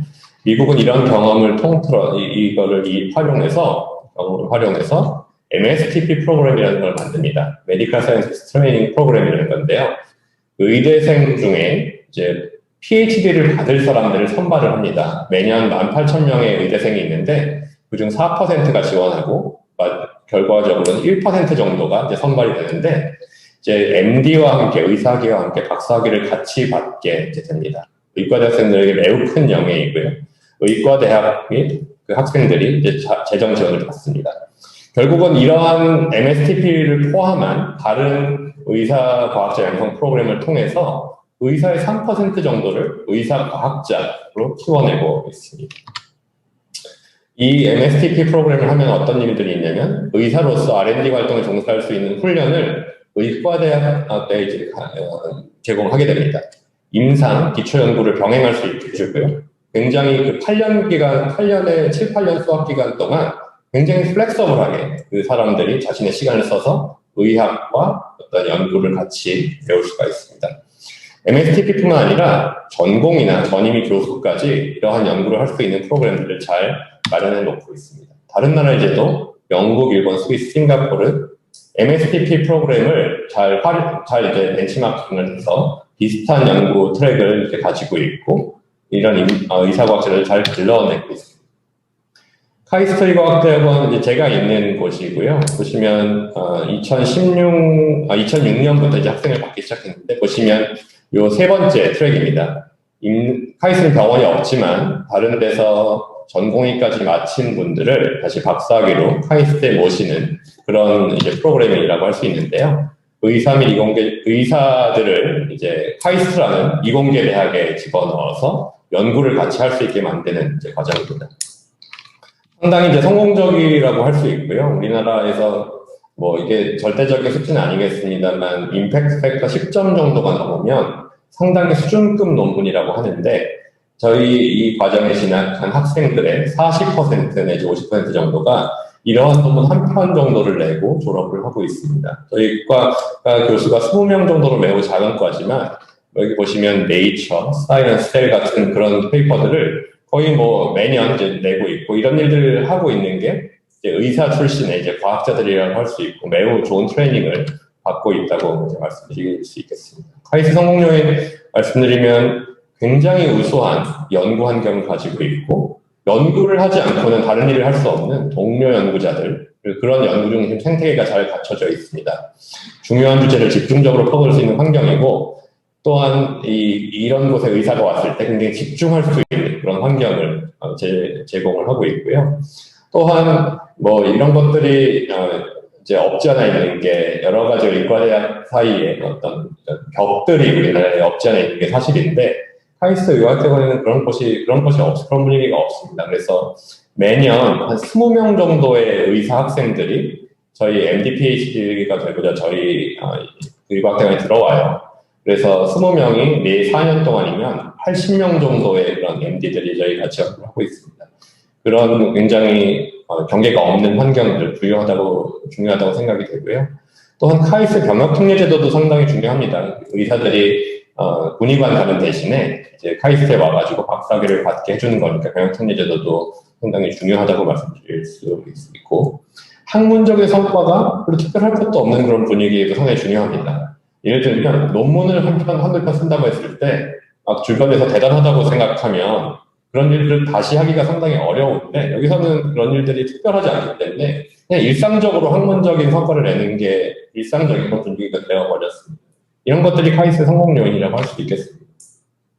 한계점은 의사들이 너무 나이가 많은 상태에서 저희 전문의까지 된 상태에서 들어오면서 약간 더 큰 연구를 할 수 있는 그런 상황이 나이 때문에 마련되지 않는 게 약간의 문제라고 할 수 있겠습니다.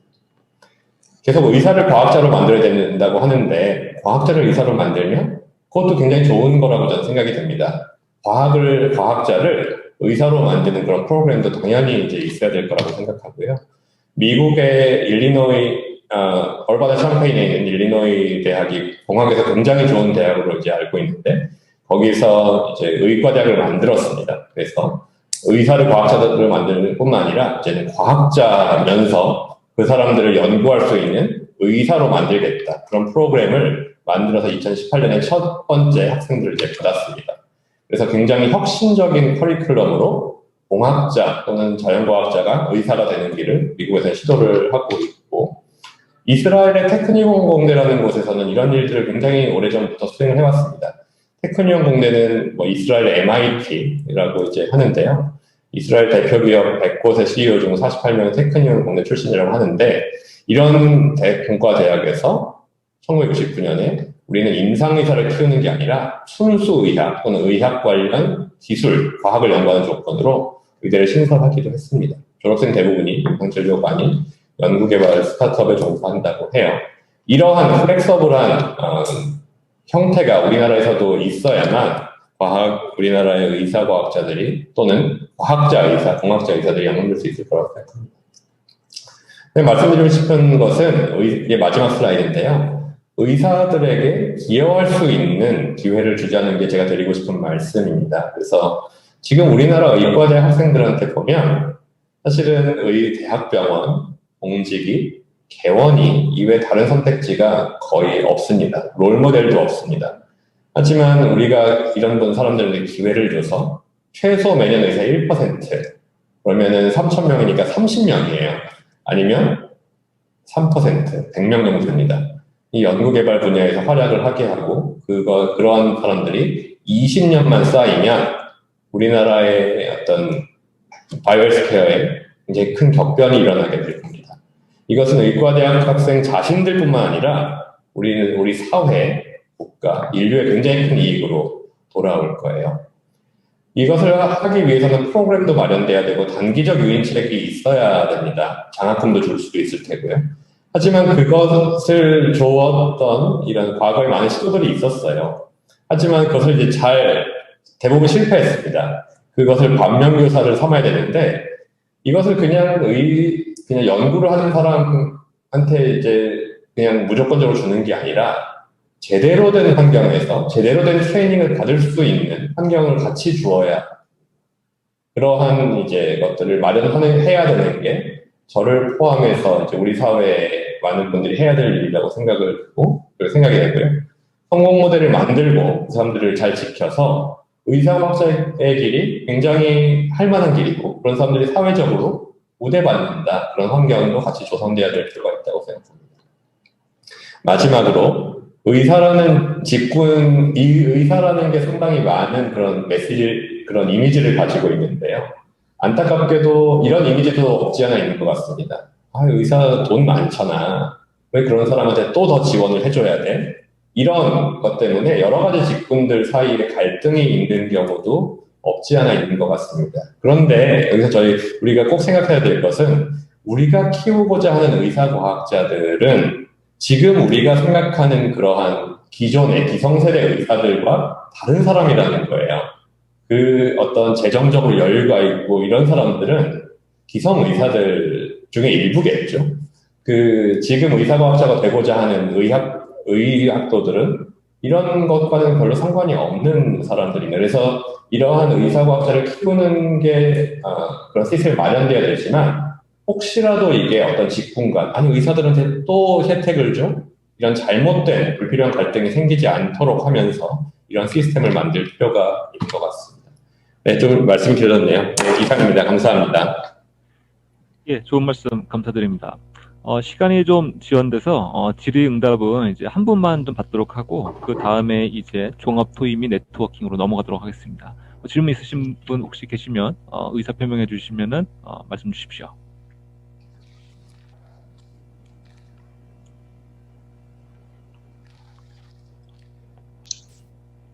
그 교수님 레벨은 들어오는 학생들의 경쟁률은 어느 정도 되나요? 저희 레벨 들어오는 게 아니라 저희 이제 대학원에. 의과학대학원이라고 말씀드릴 수 있을 것 같은데요.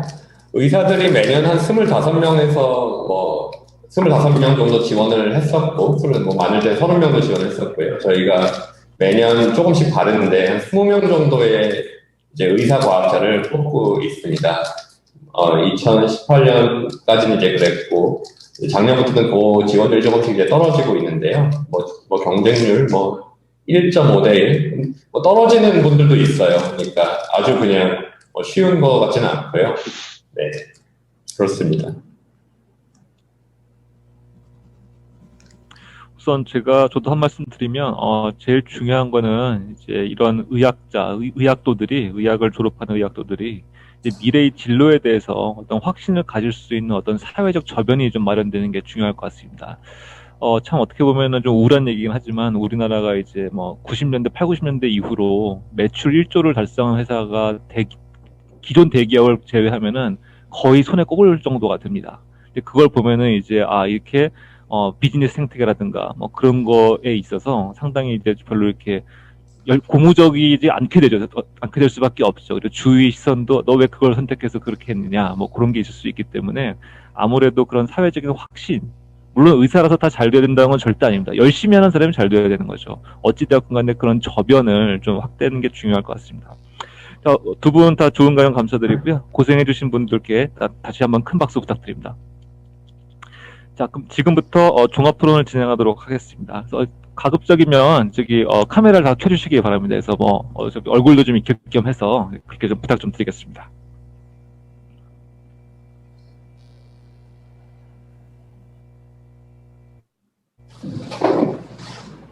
제가 하나 좀 질문 드리겠는데요.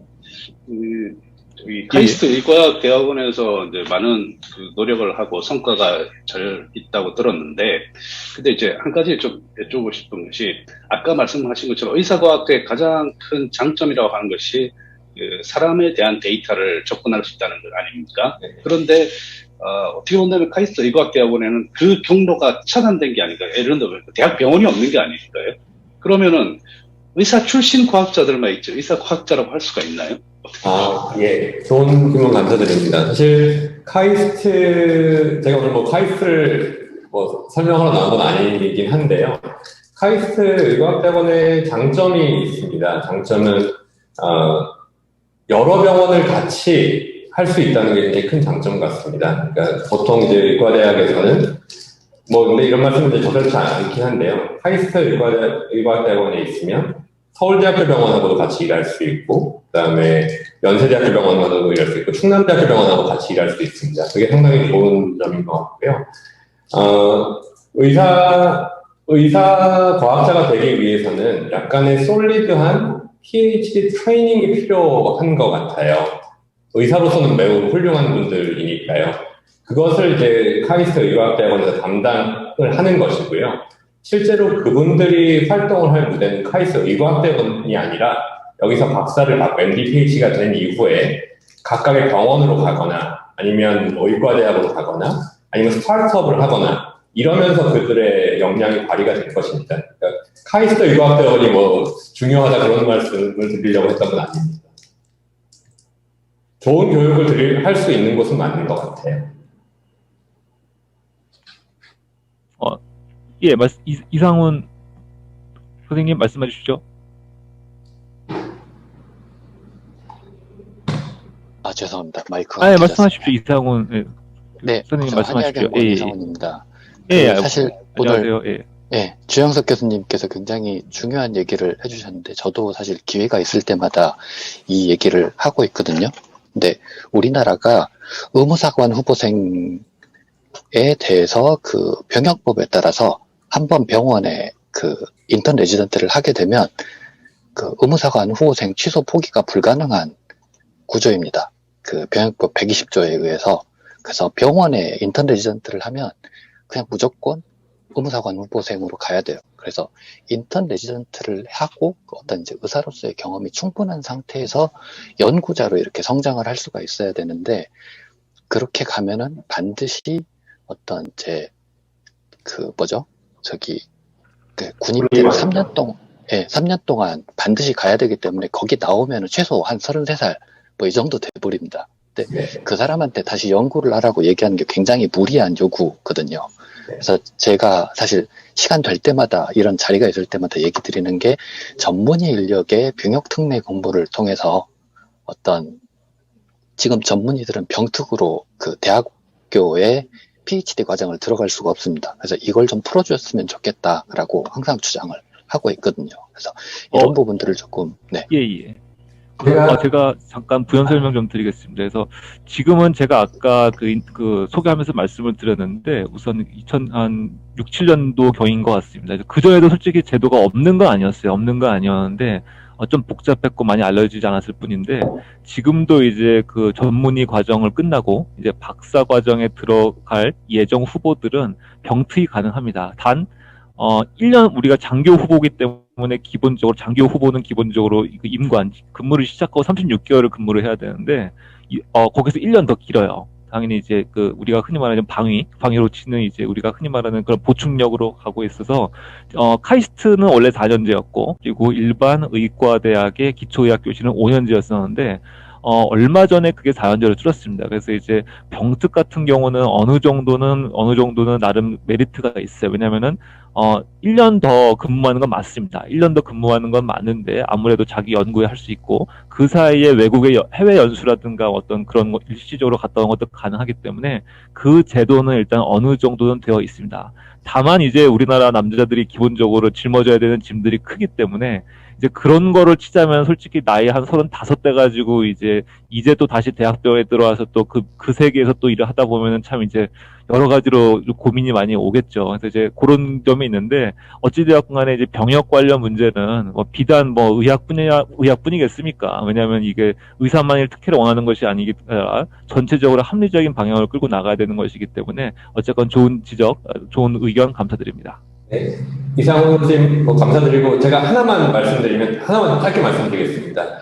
이게 PhD를 들어오면 말씀드린 대로 의무사관 후보생을 병무청에서 풀어주는 경우가 많습니다. PhD 들어올 수 있는데, 다만 그 권한은 병무청에서 가지고 있어요. 그래서 가끔 군대에서 꼭 데려가야 되는 인력이 모자라는 경우가 있습니다. 정형외과 의사나 이런 분들은 PhD에 들어오더라도 병무청에서 풀어주지 않으면 그런 사람은 입학을 했더라도 다시 군의관으로 가야 되는 경우도 있습니다. 매우 희귀하긴 하지만. 네. 혹시 그러면 다시 한 번만 질문 죄송합니다. 어쩌면은 중요할 수도 있는 문제라서. 예. 인턴 레지던트를 하기 전에 그걸 신청을 해야 되나요? 아닙니다. 처음에는 모르고 그냥 의무사관 후보생을 다 지원했더라도 네. 나중에 취소가 가능하다는 말씀이신 거죠? 다만 레지던트를 마치고 1년 내에 병역특례에 들어가야 해요. 병역특례에 들어가지 못하면 1년을 넘어서 들어가지 못하면 자동으로 다시 군의관으로 다시 가야 됩니다. 지금 병역법이 막 바뀌고 있어서 약간 혼란기이고, 지적하신 문제가 큰 이슈가 될 가능성이 있습니다.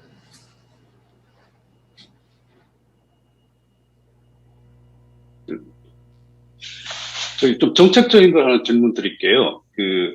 한국의 어떻게 보면 메디컬 사이언스라 할까요? 이 의사과학자 혹은 의학 연구가 활발하지 못한 게 아까 잠깐 이제 제약 산업 순위를 보여주셨는데 그분들이 이제 진출해야 될 혹은 그분들이 이게 지원을 해야 될 제약 산업 자체가 발전하지 못한 측면도 있지 않습니까? 이제 그 요인과 또 다르게 본다면은 우리나라의 대학병원 혹은 의대의 구조가 또 해외와 좀 차이점도 있을 수도 있고요. 또 다르게 본다면 정부의 R&D 정책에 있어서 연구비가 이런 의학 분야에 제대로 가고 있는가, 혹은 그것이 좀 모자라지 않나, 이런 예상을 할 수 있는데, 그런 한 세 가지를 봤을 때 어떻게 보십니까? 어떤 요인이 가장 크다고 볼 수 있나요? 제약 산업이 아직 없는 거는 제가 보기에는 맞지만 앞으로 생길 거라고 저는 확신합니다. 왜냐면 우리나라에 사실 아무것도 없었잖아요. 60, 70년대만 해도 아무것도 없었고 그것들을 잘 만들어 왔기 때문에 이제 다음 단계는 바이오 헬스케어라고 하고 정부에서도 많은 투자를 하고 있고 사회에서도 보고 있기 때문에 저는 그게 약간 시간의 문제지 우리나라에서 빅파마가 생겨날 거라고 생각합니다. 그런 과정에서 이러한 논의가 의사과학자 논의도 지금 되고 있다고 생각하고요.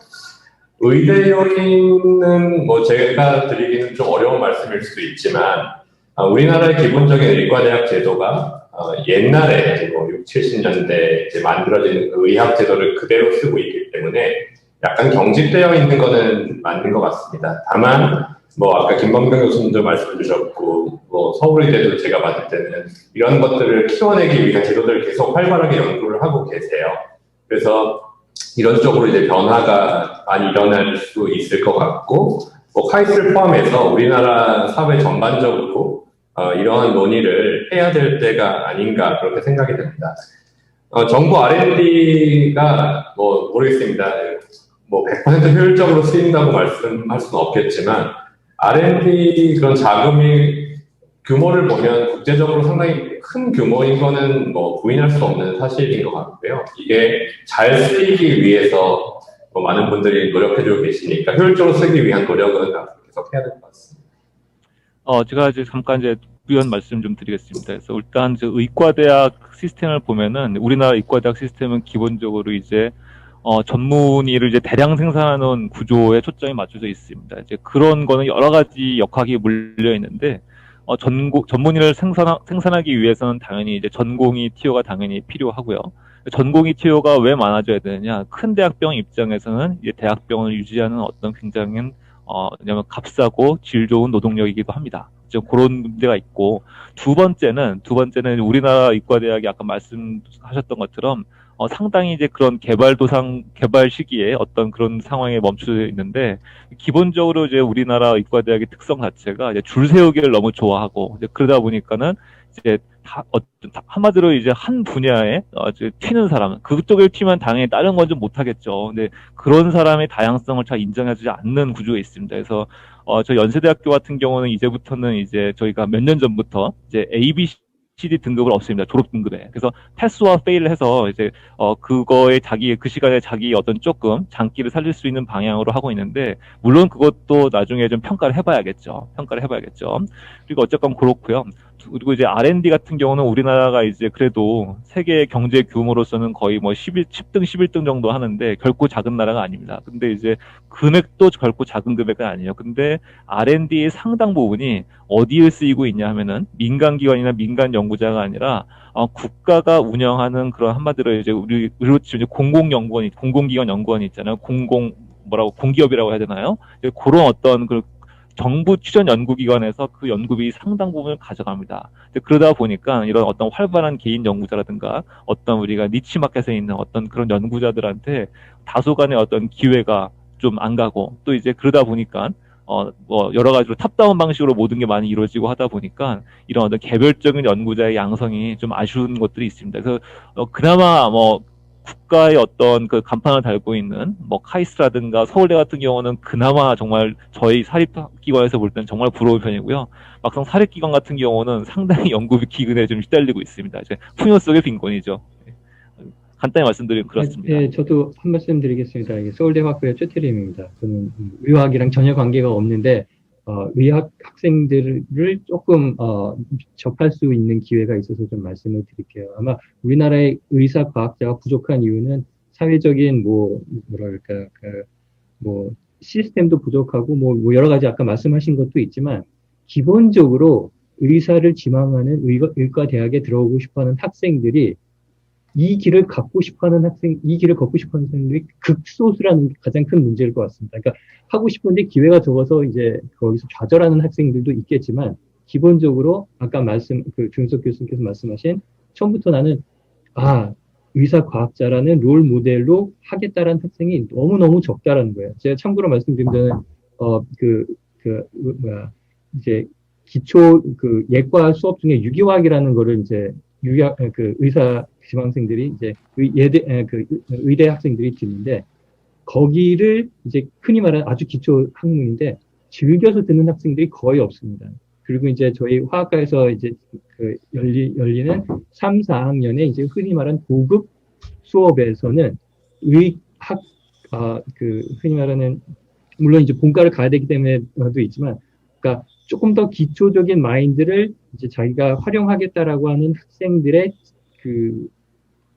지원율은 훨씬 더 적습니다. 그래서 지금 한 예만 드리면 14년 동안 제가 화학을 좋아하는 의대생을 딱 2명 봤습니다.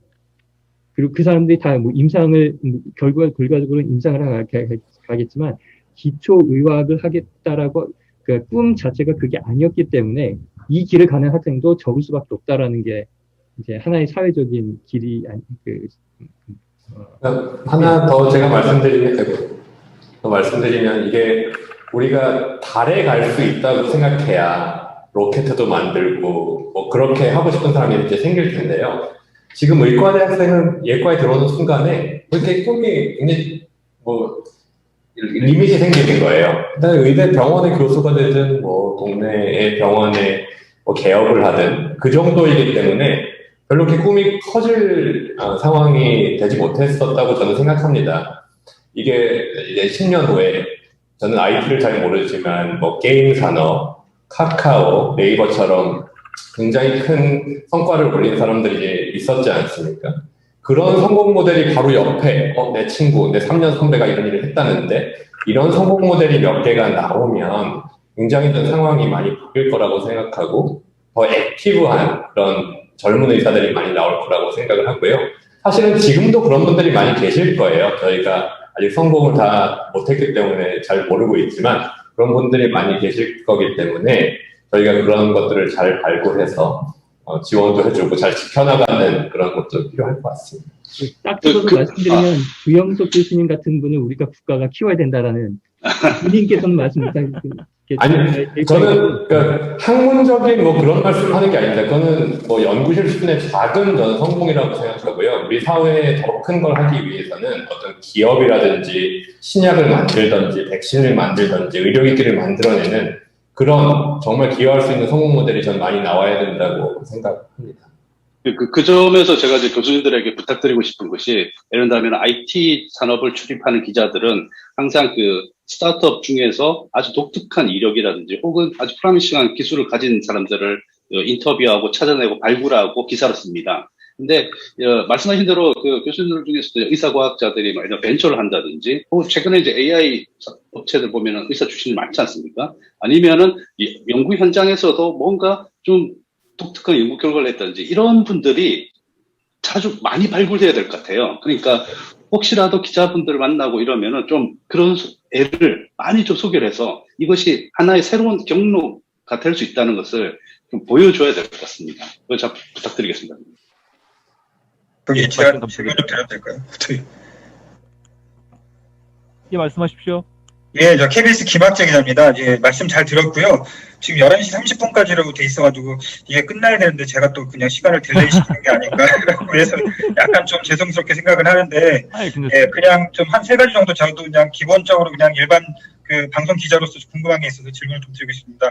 그 첫 번째는 아까 전에 이제 두 번째 이제 발제를 하셨을 때도 말씀을 하셨지만 제가 생각할 때요 의사에 대한 장벽이 너무 높기 때문에 이제 좀 그런 문제점이 좀 있긴 하지만 그 지금 말씀하신 것처럼 원래 의과를 진학하는 사람들이 사이언티스트가 되겠다라고 연구에 전념하겠다는 사람은 별로 없다고 하셨잖아요. 그러니까 이공계 계통에서 정말 그렇게 연구에 관심이 있는 사람들이 훨씬 더 그쪽으로 진입을 해서 의사 타이틀을 가지고서 조금 더 할 수 있는 제도적인 여건으로도 좀 더 그렇게 갈 수 있는 여지들이 우리나라 그 시스템에서 없는지 그게 좀 궁금하고요. 그다음에 사실상 또 이제 여러 가지 금전적인 보상 문제 이런 것들도 말씀을 하셨는데 개원하거나 어디 뭐 병원에 있거나 이렇게 되면은 받을 수 있는 여러 가지 이제 지위나 그다음에 그런 여러 가지 리워드가 있는데 그런 게 없는 상태에서 정말로 내가 묵묵하게 노벨상을 위해서 내가 열심히 하겠다 이렇게 하기는 쉽지 않잖아요. 그러니까 그런 측면에서 보면 펀딩을 할 수 있는 게 그러니까 이게 제약회사만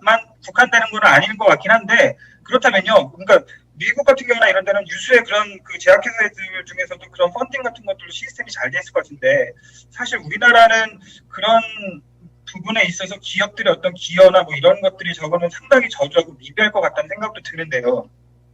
그런 측면에 있어서 조금 뭐 언론에서 여론을 환기시킬 수 있거나 그런 포인트를 좀 찝어서 얘기를 할 수 있는 게 있을지 뭐 이런 거를 좀 한번 말씀해 주시면 좋을 것 같고요. 그다음에 첫 번째 강의하셨을 때도 제가 이제 궁금했던 게 사실 이게 뭐 중입자 치료 이래가지고 꿈의 암 치료라 이래가지고 사람들이 약간 뭐 1억을 주고 일본을 가면 나을 수 있다더라. 이래서 진짜 그 암 환자 환우들 사이에서는 그런 얘기도 있고 실제로 거기를 가서 치료를 받고 왔다라는 얘기들도 많이 있거든요. 이게 어떻게 보면 그러니까 이게 이제 그 상대적 박탈감이 많이 생기면서 문제들이 생기는 것들도 저는 언론에서도 충분히 그런 부분들에 대해서 사람들의 오해의 소지를 좀 이제 조금 줄여 나가야 된다고 생각이 되는데 만약에 이거 지금도요 연대에서 들어오고 뭐 우리나라에서 몇 군데 안 된다더라 이렇게 얘기를 하고 야 이게 처음에 단가가 너무 세기 때문에 그렇다라고 하면 그런 부분들 아니 물론 이거는 이 중입자의 문제가 아니라 그동안 계속해서 여러 가지 새로운 의학 기술이 발달됐을 때도 당연히 이제 적용됐었던 문제긴 한데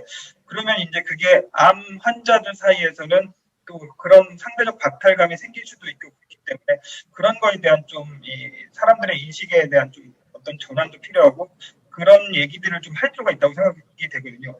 실제로 만약에 의료원이 되더라도 그게 단가가 확 낮아지면 아주 확 낮아지는 게 아니기 때문에 의료 수가에서 부담이 되는데 그러면 거기에서 어떻게 선별할 것이냐 뭐 이런 부분들에 대해서도 좀 어느 정도 사람들한테는 좀 어떤 인식을 좀 시키는 측면도 필요하지 않을까라는 생각이 들어서 제가 그냥 궁금해서 좀 여러 가지로 좀 말씀을 좀 드려보겠습니다. 네. 뭐 제가 아주 짧게만 첫 번째 질문 답 드리겠습니다. 너무 길어질 것 같아서 다음에 다시 말씀 나눠도 좋을 것 같고요. 근데 저는 이제 문화적인 게 상당히 있다고 봅니다. 왜냐하면 우리나라 보면 자기 의과대학에서 트레이닝을 받고 예를 들면 뭐 서울대학교 의과대학을 졸업해서 서울대학교 병원에서 레지던트를 하고 거기 동대학원에서 박사를 받고 이런 경우가 굉장히 많은 것 같아요. 그러니까 어떤 과학의 혁신이 일어나려면 계속 그 사람들이 자리를 옮겨가면서 학문적인 게 섞이고 다양해져야 되는데 너무 그 틀에 고정된 경우가 굉장히 많이 있는 것 같습니다. 그리고 그렇게 하면 좀 이상한 사람이 막 옮겨다니면 이상한 사람인 것 같은 그런 약간 프레셔도 있는 것 같고요. 우리나라의 지원이 약간 그런 사람들의 릴로케이션을 지원하는 그런 쪽에 많이 저는 되는 게 첫 번째라고 생각이 되고 그게 꼭 무슨 뭐 카이세오라는 뜻이 아니라 병원에서만 있는 게 아니라 어디 공대도 가고요. 뭐 이런 또는 외국에도 막 가고 박사를 받으러 이런 게 저는 돼야 되는 분위기가 돼야 된다고 저는 생각하고 그런 쪽에 지원이 맞춰지면 좋겠다라는 생각을 합니다. 뭐 이런 펀딩 같은 것들이 아직 부족한 것들이 있지만 이런 것들은 현재 뭐 여러 가지 국가 정부에서도 제도를 마련하려는 것 같기도 하고 이런 움직임들이 있어서 앞으로 더 점점 더 좋아지지 않을까 그런 기대를 가지고 있습니다. 제가 일단 간단히 좀 말씀드리겠습니다. 아까 첫 번째 말씀드린 거는 애초에 과학자가 할 생각이 없는 사람들이 이제 의사를 의대를 지망하기 때문에 당연히 맞는 말씀이시고요. 그래서 그걸 보완하고자 만든 게 바로 의전원입니다. 그 의전원 이전에는 편입제도라는 게 있었고요. 근데 이제 실제로 이제 세브란스 병원도 이제 연세의대도 이제 반반 의전원 시스템을 했었고, 그 이전에도 이제 솔직히 편입제도를 했었는데, 연대 고대가 이제 편입생들을 좀 많이 받는 축에 속하는 어떤 그런 학교였습니다. 연대의대, 고대의대가 카대의대까지 포함해서.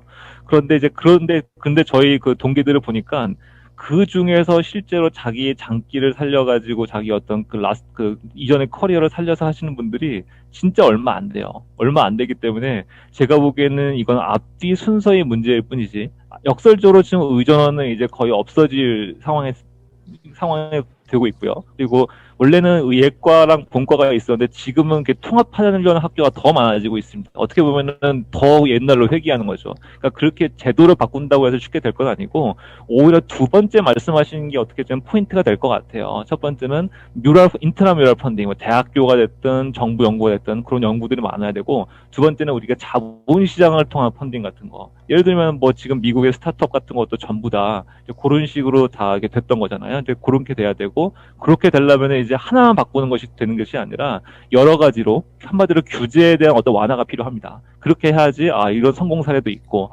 카카오가 이렇게 될지 누가 알겠습니까? 이제 그런 식인 거죠. 세 번째로는 이제 중입자 치료 보통 우리 1억 얘기하는데 이제 5천만 원으로 내려간다고 했는데, 로봇 수술도 처음에 그랬었어요. 로봇 수술도 처음에 한 2, 3천만 원 한다고 했었었는데, 200이면 받을 수술을. 근데 지금은 우리나라가 전 세계에서 손꼽을 정도로 그 로봇 기계를 많이 가지고 있습니다. 결국은 이게 결국은 저변이 확대되는 것이고, 당연히 신의료 기술이 접목이 되면은 의료비는 기하급수적으로 증가를 해요. 대표적인 게 면역 항암제 같은 그런 신약들이죠. 신약들인데, 어찌되었간에 그거는 이제 뭐 누구 하나를 얘기할 것이 아니라 전체적인 사회적 합의가 필요하죠. 왜냐하면 재원 자체가 무한정할 수는 없고, 우리나라가 가뜩이나 이제 고령화 사회되고 이제 인구는 역피라미드가 되고 있는데, 그렇기 때문에 어느 정도 비용 부담에 대해서는 사회적인 합의가 좀 필요할 것 같습니다. 근데 이제 아직 우리나라의 국민들이 수준이 그런 거에 합의를 대놓고 얘기할 정도로, 어려운 문제일수록 대놓고 얘기를 해야겠죠. 근데 이제 그런 문제는 좀 더 기다려봐야 될 것 같습니다. 네, 그리고 예. 네, 제가 마지막 거에 대한 이제 예. 설명만 조금 드리면, 사실 이제 저희가 이거를 들어오면서 사실은 저희가 뭔가 이렇게 자료를 낼 때는 뭐 꿈의 치료라고 한 적은 사실은 없거든요. 왜냐하면 병원에서는 그런 거를 사실 굉장히 부담스러워 합니다. 솔직히. 왜냐면 저희는 그냥 하나의 또 다른 옵션으로 환자분에게 제공할 수 있다라는 정도로 이제 얘기를 하고 이제 그러는데, 사실 양성자 치료를 제가 삼성에 있을 때도 오픈을 할 때 꼭 꿈의 암치료기라고 꼭 내더라고요. 그래서 사실은 아까 말씀하셨다시피 상대적인 박탈감도 있는데 헛걸음을 하시는 분들이 굉장히 많습니다. 그러니까 치료가 안 되는데도 오시는 분들도 있고, 그래서 그런 것들을 위해서 이런 뭐 이렇게 기자분들과 만나서 좀 더 이해를 시켜드리고, 그냥 막연한 희망보다는 정확한 정보를 드리고 이제 그러는 게 좀 필요하지 않나, 그렇게 생각을 합니다. 짧게 말씀드리면. 예, 감사합니다. 우선 더 다른 코멘트 없으시면 이것으로 이제 오늘 행사는 마치도록 하겠습니다. 참석해주신 모든 분들 귀중한 시간, 긴 시간 할애해 주셔서 다시 한번 감사드리고요. 좋은 주말 되십시오. 자, 이것으로 마치겠습니다. 말씀하십시오. 고맙습니다. 아닙니다. 예. 수고하셨다고요. 네, 고맙습니다. 예, 네. 수고하십시오. 네, 고맙습니다. 감사합니다. 고맙습니다. 예.